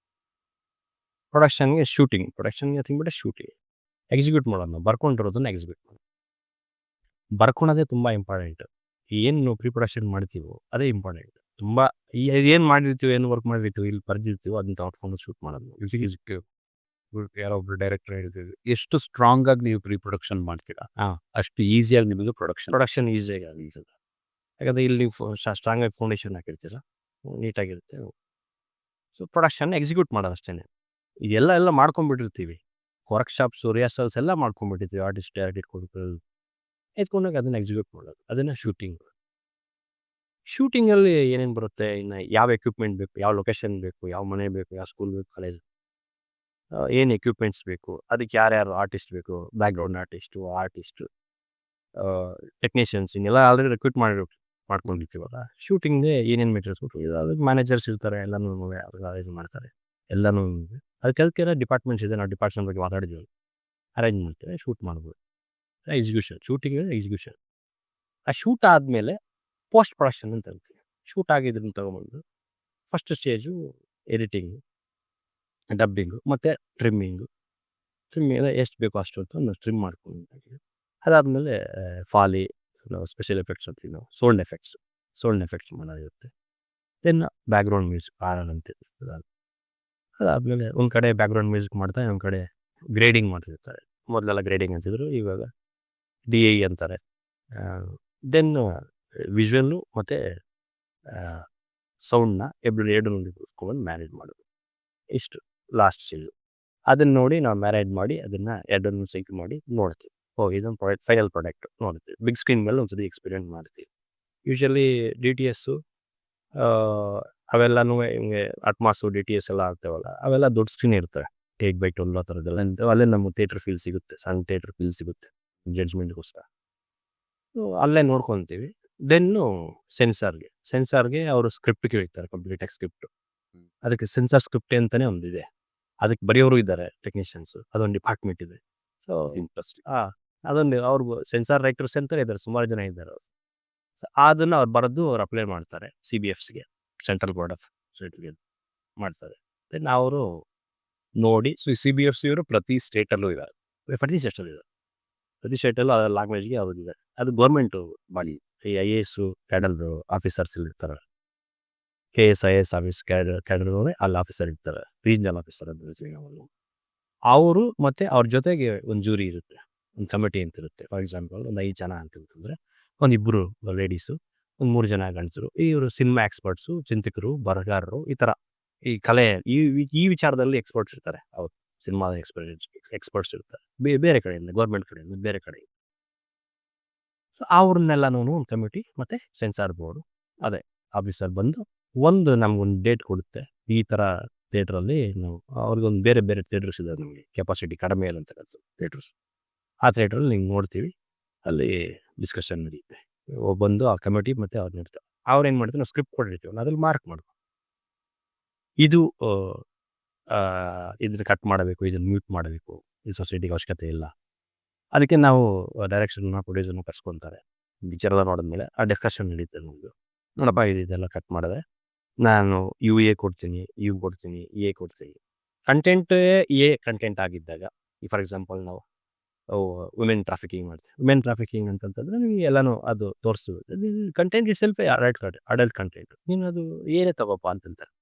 ಈ ಥರ ನಮ್ಗೆ ಅವ್ರು ಕನ್ವಿನ್ಸ್ ಮಾಡ್ತಾರೆ, ನೀನು ಫಿಲಮ್ ಹೆಂಗಿದೆ ಇದಕ್ಕೆ ಸರ್ಟಿಫೈಡ್ ಮಾಡ್ತೀವಿ ಅಂತಂದ್ಬಿಟ್ಟು. ಸೊ ಯೂಶಲಿ ಬಿಸ್ನೆಸ್ ಆಗಬೇಕಂತಂದರೆ UA, ಯೂನಿವರ್ಸಲ್ ಆ್ಯಂಡ್ ಅಡಲ್ಟ್ಸ್ ಅಂತ ನಾವು ಎಲ್ಲರೂ ನಾವು UAಗೆ ಟ್ರೈ ಮಾಡ್ತೀವಿ. Uಗೂ ಟ್ರೈ ಮಾಡಲ್ಲ ಯೂಶಲಿ, ಅದು ತುಂಬ ಇದಾಗ್ಬಿಡುತ್ತೆ. ಅಂದರೆ ಆ ಥರದ್ದು ಏನಪ್ಪ ಅದೇನು ಅವಶ್ಯಕತೆ ಇಲ್ಲ. ಇದ್ದಾವೆ ಯು ಪಿಕ್ಚರ್ಗಳು ಇದಾವೆ, ಬೇಜಾರು ಚೆನ್ನಾಗಿರೋ ಸಾಂಸಾರಿಕ ಸಿನಿಮಾಗಳು ತುಂಬ ಇರ್ತವೆ. UAಗೆ ಟ್ರೈ ಮಾಡ್ತೀವಿ, ಏನೂ ಸಿಗುತ್ತೆ. ಆಬ್ವಿಯಸ್ಲಿ ಈಗ ತುಂಬ ವೈಲೆನ್ಸ್ ಇದ್ದರೆ ಕ್ರೈಟೀರಿಯಾ ಇದೆ. ಈಗ ವೈಲೆನ್ಸ್ ಇದ್ದರೆ, ನ್ಯೂಡಿಟಿ ಇದ್ದರೆ, ಕೆಟ್ಟ ಮಾತಾಡ, ಫಾಲ್ ಲ್ಯಾಂಗ್ವೇಜ್ ಇದ್ದರೆ, ಈ ವಿಚಾರಗಳಿಗೆ ಸಮಾಜಕ್ಕೆ ಬೇಡದೇ ಇರೋಂಥವು, ಮಕ್ಕಳಿಗೆ ಬೇಡದೇ ಇರತಕ್ಕಂಥವು ಇದನ್ನು ಇವ್ರು ನೋಡಿದ್ರೆ ಸರಿ ಹೋಗುತ್ತೆ ಅಂತ. ಅದರಲ್ಲಿ ಸ್ಟೇಜಸ್ ಇದೆ. U A U U A A revised A 16+A ಈ ಥರದ್ದೆಲ್ಲ ಇದೆ. ಓಕೆ. ಯಾರು ಆ ಮಕ್ಕಳು ದೊಡ್ಡವರ ಅಡ್ವೈಸ್ ಮೇಲೆ ಕೂಡ ಪಿಕ್ಚರ್ ನೋಡ್ಬೋದು ಅನ್ನೋದು ಇದ್ದಾರೆ ಈ ಥರದ್ದು. ಫಸ್ಟ್ ಆ ಕ್ರೈಟೀರಿಯಾ ಮೇಲೆ ಅವ್ರು ಸರ್ಟಿಫಿಕೇಟ್ ಕೊಡ್ತಾರೆ. ನೋಡಿದಾದ್ಮೇಲೆ ನಮ್ಮ ಹತ್ರ ಎಲ್ಲ ಡಿಸ್ಕಸ್ ಮಾಡಿ ಈ ಸರ್ಟಿಫಿಕೇಟ್ ನಿಂಗೆ ಸಿಗುತ್ತಪ್ಪ, ಇದು ಕಟ್ಸು, ಇಷ್ಟು ಮೀಟ್ಸು ಅಂತ ಹೇಳ್ತಾರೆ. ಅವರ ಲಿಸ್ಟ್ ಕೊಡ್ತಾರೆ. ಅಂದ್ರೆ ಅಡಲ್ಟ್ ಇದ್ರೂ ಕೂಡ ಸಜೆಸ್ಟ್ ಮಾಡ್ಬೋದು ಅವರು. ಏನಿದ್ರು ಅವರಿಗೆ ಕಮಿಟಿ ಇರುತ್ತಲ್ವಾ. ಓಕೆ. ಈಗ ಲೇಡೀಸ್ ಏನಕ್ಕೆ ಇರ್ತಾರೆ, ವುಮೆನ್ ಏನಕ್ಕೆ ಇರ್ತಾರೆ, ಅಲ್ಲಿ ಕೂತಿರ್ತಾರೆ ಅಂದರೆ ವುಮೆನ್ಗೆ ಏನಾದರೂ ಅವಮಾನ ಆಗುವಂಥದ್ದು ಇದೆಯಾ, ಓಕೆ. ಅಥವಾ ವುಮೆನ್ಗೆ ಇದು ಸರಿ ಸಹಿಸಲಾರ್ದ ಅಂಥದ್ದು ಯಾವುದೂ ಇದೆಯಾ, ಇಂಟಾಲರೆನ್ಸ್ ಏನಾದರೂ ಇದೆಯಾ, ಆ ಥರದ್ದು ಅವಶ್ಯಕತೆ ಇದೆಯಾ, ಇಲ್ಲ. ಇದು ಹಿಂಗೆ ಹೇಳಿದ್ರೆ ಈಗ ಕೆಲವೊಂದು ಸತಿ ಒಂದು ಆ್ಯಂಗಲಲ್ಲಿ ನೋಡ್ಕೊಂಡು ಬಂದಿರ್ತಾರೆ ಡೈರೆಕ್ಟರ್ಸು ರೈಟರ್ಸು ಇದು ಅಂತ ಅಂದ್ಬಿಟ್ಟು. ಯಾವುದೋ ಒಂದು ಪ್ರದೇಶದಲ್ಲಿ ವುಮೆನ್ ಮೇಲೆ ಆ ಥರದ್ದೊಂದು ಹಂಗೆ ನಡೀತಾ ಇರುತ್ತೆ, ಏನೋ ಒಂದು ದಬ್ಬಾಳಿಕೆ ನಡೀತಾ ಇರುತ್ತೆ. ಈ ನಮ್ಮ ಕಡೆ ಹೆಂಗೆ ಸಂಪ್ರದಾಯ ಅಂತ ಹೇಳ್ತಾರೆ ಅವರು. ಅದು ಯೂನಿವರ್ಸಲ್ ಆಗಿ ಅಕ್ಸೆಪ್ಟ್ ಅಲ್ಲ ಸರ್. ನಾನು ಇದನ್ನು ನಾವು ಏನು ಹೇಳ್ತೀಯಾ ನೀನು, ಅದಕ್ಕೇನಾದರೂ ಎಂಡಲ್ಲಿ ಏನಾದರೂ ನೀನು ರಿಯಲೈಸೇಷನ್ ಏನೋ ಕೊಟ್ಟಿದ್ರೆ ಅಥವಾ ಅದಕ್ಕೆ ಜಸ್ಟಿಸ್ ಕೊಡೋದು ಈಗ ಅದೊಂದು ಎಕ್ಸ್ಪೆಕ್ಟ್ ಆಗ್ತಿರುತ್ತೆ. ಅದಕ್ಕೆ ಹಿಂಗೆ ಎಕ್ಸ್ಪೆಕ್ಟ್ ಮಾಡಿದ್ರೆ ಕಾನೂನು ಹಿಂಗೆಲ್ಲ ನಿಂಗೆ ತಪ್ಪು ಶಿಕ್ಷೆ ಕೊಡುತ್ತೆ ಅಂತಂದರೆ ನೀವು ಒಳ್ಳೆ ವಿಚಾರ ಹೇಳಿದ್ವಿ ಅಂತ ನೀವು ಅಪ್ರಿಷಿಯೇಟ್ ಮಾಡ್ತಾರೆ. ಅದರಲ್ಲಿ ಅಪ್ರಿಷಿಯೇಟ್ ಮಾಡೋದು ನಿಂತಿದ್ದಾವೆ, ಅದು ನ್ಯೂಸ್ ಆಗ್ತದೆ, ಅದನ್ನ ಎತ್ಕೊಂಡು ಪ್ರಮೋಟು ಮಾಡ್ತೀವಿ ನಾವು. ಸೆನ್ಸಾರ್ ಸರ್ಟಿಫಿಕೇಟ್ ಅವರು ಇಷ್ಟು ಖುಷಿಯಾಗಿ ಹೇಳಿದ್ದಾರೆ ನಮಗೆ ಚೆನ್ನಾಗಿದೆ ಅಂತ. ಅದನ್ನು ಪ್ರಮೋಷನ್ ಇಲ್ಲ ಆಗಿಬಿಟ್ರೆ ನನ್ನ ಅದೊಂದು ಪ್ರಮೋಷನ್ ಕಂಟೆಂಟ್ ಆಗೋಯ್ತು. ಈ ಸಿನಿಮಾ ಅಲ್ಲಿ ಆ ಲೆವೆಲ್ ಬಂದಮೇಲೆ ಎನಿ ಪ್ರಮೋಷನ್ ಈಸ್ ಪ್ರಮೋಷನ್. ನಮಗೆ ಪ್ರಮೋಟ್ ಆದರೆ ಸಾಕು, ಎನಿ ಕಂಟೆಂಟು. ಈಗ ಯಾವುದೋ ಒಂದು ಒಳ್ಳೆ ಮಾತು ಹೇಳ್ತಾರೆ, ಅದು ವೈರಲ್ ಆಗುತ್ತಾ ಅಂತ ಅದನ್ನು ಹಾಕ್ತಾರೆ. ಹಿಂಗೆ ಅಲ್ಲಿ ಆ ಒಂದು ಪ್ರೊಸೆಸ್ ನಡೆಯುತ್ತೆ, ಕರೆಸ್ತಾರೆ, ಮಾತಾಡ್ತಾರೆ. ಈ ಲೈಸೆನ್ಸ್ ಬಿಟ್ಟು ಬೇರೆ ಇನ್ನೇನು ಲೈಸೆನ್ಸ್ ಬೇಕಾಗುತ್ತೆ? I think animals, no harm done to animals, ಅದೊಂದು ಸರ್ಟಿಫಿಕೇಟ್. ಅದು ಒಂದು ಹರಿಯಾಣ ನಾನು ಹೇಳ್ದಂಗಿದೆ. ಸೊ ಹರಿಯಾಣದಲ್ಲಿದೆ ಒಂದು, ಅದು ಅನಿಮಲ್ ವೆಲ್ಫೇರ್ ಅಸೋಸಿಯೇಷನ್ ಥರ ಜನ ಇದ್ದಾರೆ. ಅಲ್ಲಿ ಗೌರ್ಮೆಂಟು ನಮಗೆ ಪ್ರಾಪರಾಗಿ ನಾವು ಅದಕ್ಕೆ ಡಿ ಡಿ ಕಟ್ಟಬೇಕು. ಅದು 30,000 ಚಿಲ್ಲರೆ ಏನೋ ಅಷ್ಟು ಡಿ ಡಿ ಕಟ್ಟಬೇಕು. ಅದಾದಮೇಲೆ ನಾವು ಅನಿಮಲ್ಸ್ನ ನಾವೇನು ಡೊಮೆಸ್ಟಿಕ್ ಅನಿಮಲ್ಲು ಮತ್ತು ನಾನ್ ಡೊಮೆಸ್ಟಿಕ್ ಅನಿಮಲ್ ನಾವು ಯೂಸ್ ಮಾಡಿರ್ತೀವಿ ಫಿಲ್ಮಲ್ಲಿ, ಅದಕ್ಕೆ pre checkup, post checkup, vaccinations ಒಂದು ಲಿಸ್ಟು. ಈಗ ನಮ್ಮ ಮಕ್ಕಳಿಗೆಲ್ಲ ಡಾಕ್ಟರ್ ಹತ್ರ ನಾವು ಒಂದು ಲಿಸ್ಟಿಗೆ ಹೋಗಿರ್ತೀವಿ, ಎಲ್ಲ ವ್ಯಾಕ್ಸಿನೇಷನ್ ಮಾಡಿದೆ ಅಂತ. ಆ ಥರದ್ದು ಒಂದು ಸೆಂಟರ್ಸ್ ತೊಗೊಂಬಂದ್ರೆ ಅದೆಲ್ಲ ಲಿಸ್ಟ್ ಇರ್ತವೆ, ಅವ್ರು ಕೊಡ್ತಾರೆ ನಮ್ಮ ಹತ್ರ. ವೆಟರ್ನರಿ ಆಫೀಸರ್ಸು, ವೆಟರ್ನರಿ ಡಾಕ್ಟರ್ಸು ಅದನ್ನು ಚೆಕ್ ಮಾಡಿರ್ತಾರೆ, ಪ್ರೀ ಚೆಕಪ್ ಮಾಡ್ತಾರೆ, ಪೋಸ್ಟ್ ಚೆಕಪ್ ಮಾಡ್ತಾರೆ. ಸರಿ ಇದೆ, ಇದು ಹಾರ್ಮ್ ಆಗಿಲ್ಲ, ಇದಕ್ಕೆ ಏನು ಅವ್ರು ಹಾರ್ಮ್ ಮಾಡಿಲ್ಲ ಅಂತೇಳಿ ಅವ್ರು ಸರ್ಟಿಫೈಡ್ ಮಾಡಿದಾಗ, ಆ ಸರ್ಟಿಫೈಡ್ ಜೊತೆಗೆ ನಮಗೆ ಅದನ್ನು ಅಪ್ಲೈ ಮಾಡಿದಾಗ ಈ ಥರ ಅನಿಮಲ್ಸ್ ಎಲ್ಲ ಯೂಸ್ ಮಾಡಿದ್ದೀವಿ, ವಿಜುವಲ್ಸ್ ಎಲ್ಲ ಕೊಡಬೇಕು ನಾವು. ಇದರ ಅನಿಮಲ್ ಯೂಸ್ ಮಾಡಿದ್ದೀವಿ, ಅದಕ್ಕೆ ಹಾರ್ಮ್ ಆಗಿಲ್ಲ, ಅದು ಚೆನ್ನಾಗೇ ಇದೆ ಅಂತ ಸರ್ಟಿಫೈಡ್ ಕೊಟ್ಟಿದ್ದಾರೆ ನಮಗೆ ಅಂತ ಹೇಳಿ ಅಪ್ಲೈ ಮಾಡಿದಾಗ ಅವ್ರು ನಮಗೆ ಓಕೆ ನೋ ಅಬ್ಜೆಕ್ಷನ್ ಸರ್ಟಿಫಿಕೇಟ್ ಕೊಡ್ತಾರೆ. ನಮಗೆ ಸರ್ಟಿಫೈಡ್ ಇದು ಓಕೆ ಅಂತಂದು ಕೊಡ್ತಾರೆ. ಇದನ್ನ ನಾವು ಸೆನ್ಸಾರ್ ಸರ್ಟಿಫಿಕೇಟ್ ಜೊತೆಗೆ ಅಟೆಸ್ಟ್ ಮಾಡಿ ಎಕ್ಸಿಬ್ಯೂಟರ್ಗೆ ಕೊಡಬೇಕು. ನಾವು ಎಕ್ಸಿಬ್ಯೂಟರ್ಗೆ ಥಿಯೇಟರ್ಗೆ ಕೊಡ್ತೀವಿ, ಆ ಥಿಯೇಟರ್ಗೆ ನಾವು ಕಳಿಸಿರ್ತೀವಿ, ಅವರಲ್ಲಿ ಪೋಸ್ಟ್ ಮಾಡಿರ್ತಾರೆ ನಮಗೆ ನೋಟಿಸ್ ಬೋರ್ಡಲ್ಲಿ. ಅದು ಕಂಪಲ್ಸರಿ ರೂಲ್ಸ್, ಅದು ಗೌರ್ಮೆಂಟ್ ರೂಲ್, ಅದು ಪೋಸ್ಟ್ ಮಾಡಿರ್ತಾರೆ. ಸೆನ್ಸಾರ್ ಸರ್ಟಿಫಿಕೇಟು ಮತ್ತು ಇದನ್ನು ಎರಡನ್ನೂ ಹಾಕೋದು ರೂಲ್ಸ್, ಅದನ್ನು ಹಾಕಬೇಕು. ಈ ಥಿಯೇಟರ್ದು ಡಿಸ್ಟ್ರಿಬ್ಯೂಷನ್ ಪ್ಯಾಟರ್ನ್ ಹೆಂಗೆ ಸರ್? ಈಗ ಥಿಯೇಟರ್ಸು ಫಿಲ್ಮ್ ಚೇಂಬರ್ ಆಫ್ ಕಾಮರ್ಸಲ್ಲಿ ಎಕ್ಸಿಬ್ಯೂಟರ್ಸು, ಪ್ರೊಡ್ಯೂಸರ್ಸು, ಡಿಸ್ಟ್ರಿಬ್ಯೂಟರ್ಸು ಅಂತ ಬೇರೆ ಬೇರೆ ಬೇರೆ ಡಿಪಾರ್ಟ್ಮೆಂಟ್ಸ್ ಇದೆ. ಎಕ್ಸಿಬ್ಯೂಟರ್ಸ್ ಅಂದರೆ ಥಿಯೇಟರ್ ಓನರ್ಸು, ಅವರೇ ಕೆಲವು ಜೊತೆ ಡಿಸ್ಟ್ರಿಬ್ಯೂಟರ್ ಆಗಿರ್ತಾರೆ. ಡಿಸ್ಟ್ರಿಬ್ಯೂಟರ್ ಸಪ್ರೇಟಾಗಿ ಡಿಸ್ಟ್ರಿಬ್ಯೂಷನ್ ಮಾಡ್ತಿರ್ತಾರೆ. ಈ ಥಿಯೇಟರ್ಸ್ ಅವರೆಲ್ಲನೂ ಕಾಂಟ್ಯಾಕ್ಟ್ ಇಟ್ಕೊಂಡು ಫಿಲಮ್ ತಗೊಂಡು ಮಾಡ್ತಿರ್ತಾರೆ. ಸೊ ಥಿಯೇಟರ್ ಓನರ್ಸು ಡೈರೆಕ್ಟಾಗಿ ಫಿಲಮ್ನು ತೊಗೊತಾರೆ. ಕೆಲವು ಜೊತೆ ನಮ್ಮ ಫಿಲಮ್ ಕೊಡಿ, ನಮಗೆ ನಾವು ಹಾಕ್ಕೊತೀವಿ ಅಂತ ಪರ್ಚೇಸ್ ಮಾಡ್ತೀವಿ. ಅದರಲ್ಲಿ ಅದೆಲ್ಲನೂ MOUs ಅಂದರೆ ಒಂದು 3 ಥರ ಇದ್ದಾವೆ. MOUs ಅದು ಫುಲ್ಲು ಔಟ್ ರೇಟು ತೊಗೊಳೋದು, ಆಮೇಲೆ ಪರ್ಸೆಂಟೇಜಲ್ಲಿ ತೊಗೊಳೋದು. ಇಷ್ಟು ಪರ್ಸೆಂಟೇಜ್, ಇಷ್ಟು ನಿಮಗೆ ಅಷ್ಟು ನನಗೆ ಅಂತ ಪರ್ಸೆಂಟೇಜ್ ತೊಗೊಳೋದು ಅವ್ರವ್ರು. ಇದು ಇವಾಗ PVR ನಮಗೆ ಇದು ಮಲ್ಟಿಪ್ಲೆಕ್ಸಲ್ಲೆಲ್ಲ ಏನಾಗಿದೆ ಅಂತಂದರೆ 40, 60, 50 ಈ ಥರದೇ. ಸೊ ಅವ್ರೇನು ನಿಮಗೆ ಅಡ್ವಾನ್ಸ್ ಪೇಮೆಂಟ್ ಅವ್ರು ಏನು ಅವಶ್ಯಕತೆಯೂ ಇಲ್ಲ, ನಾವು ಕೊಡೋದಕ್ಕಾಗಲ್ಲ, ಅವ್ರೂ ಕೊಡಲ್ಲ ನಮಗೆ. ಮಲ್ಟಿಪ್ಲೆಕ್ಸ್ ಎಲ್ಲ ಆ ಥರದ್ದೇನಿಲ್ಲ. ಈಗ ಅವ್ರ ಕಲೆಕ್ಷನ್ಸ್ ಎಲ್ಲನೂ ಅಕೌಂಟ್ ಥ್ರೂ ಇರುತ್ತೆ, ಟ್ರಾನ್ಸ್ಪರೆಂಟ್ ಇರುತ್ತೆ, ಅದು ಬಂದ್ಬಿಡುತ್ತೆ ಡಿಸ್ಟ್ರಿಬ್ಯೂಟರ್ಗೆ. ಡಿಸ್ಟ್ರಿಬ್ಯೂಟರ್ ಯಾರಪ್ಪ ಅಲ್ಲಿ ರಿಜಿಸ್ಟರ್ ಆಗಿರ್ತಾರೆ ಅವ್ರ ಅಕೌಂಟ್ಗೆ ಕ್ಲಿಯರಾಗಿ ಬಂದ್ಬಿಡುತ್ತೆ. ಏನೋ ಶೋಗೆ ಅಂದರೆ ಮಲ್ಟಿಪ್ಲೆಕ್ಸ್ ಡಿಸ್ಟ್ರಿಬ್ಯೂಟರ್ ಬೇಸ್ಕೊಂಡು ಮುಪ್ಪಂತರನೇ ಹೋಗೋದು.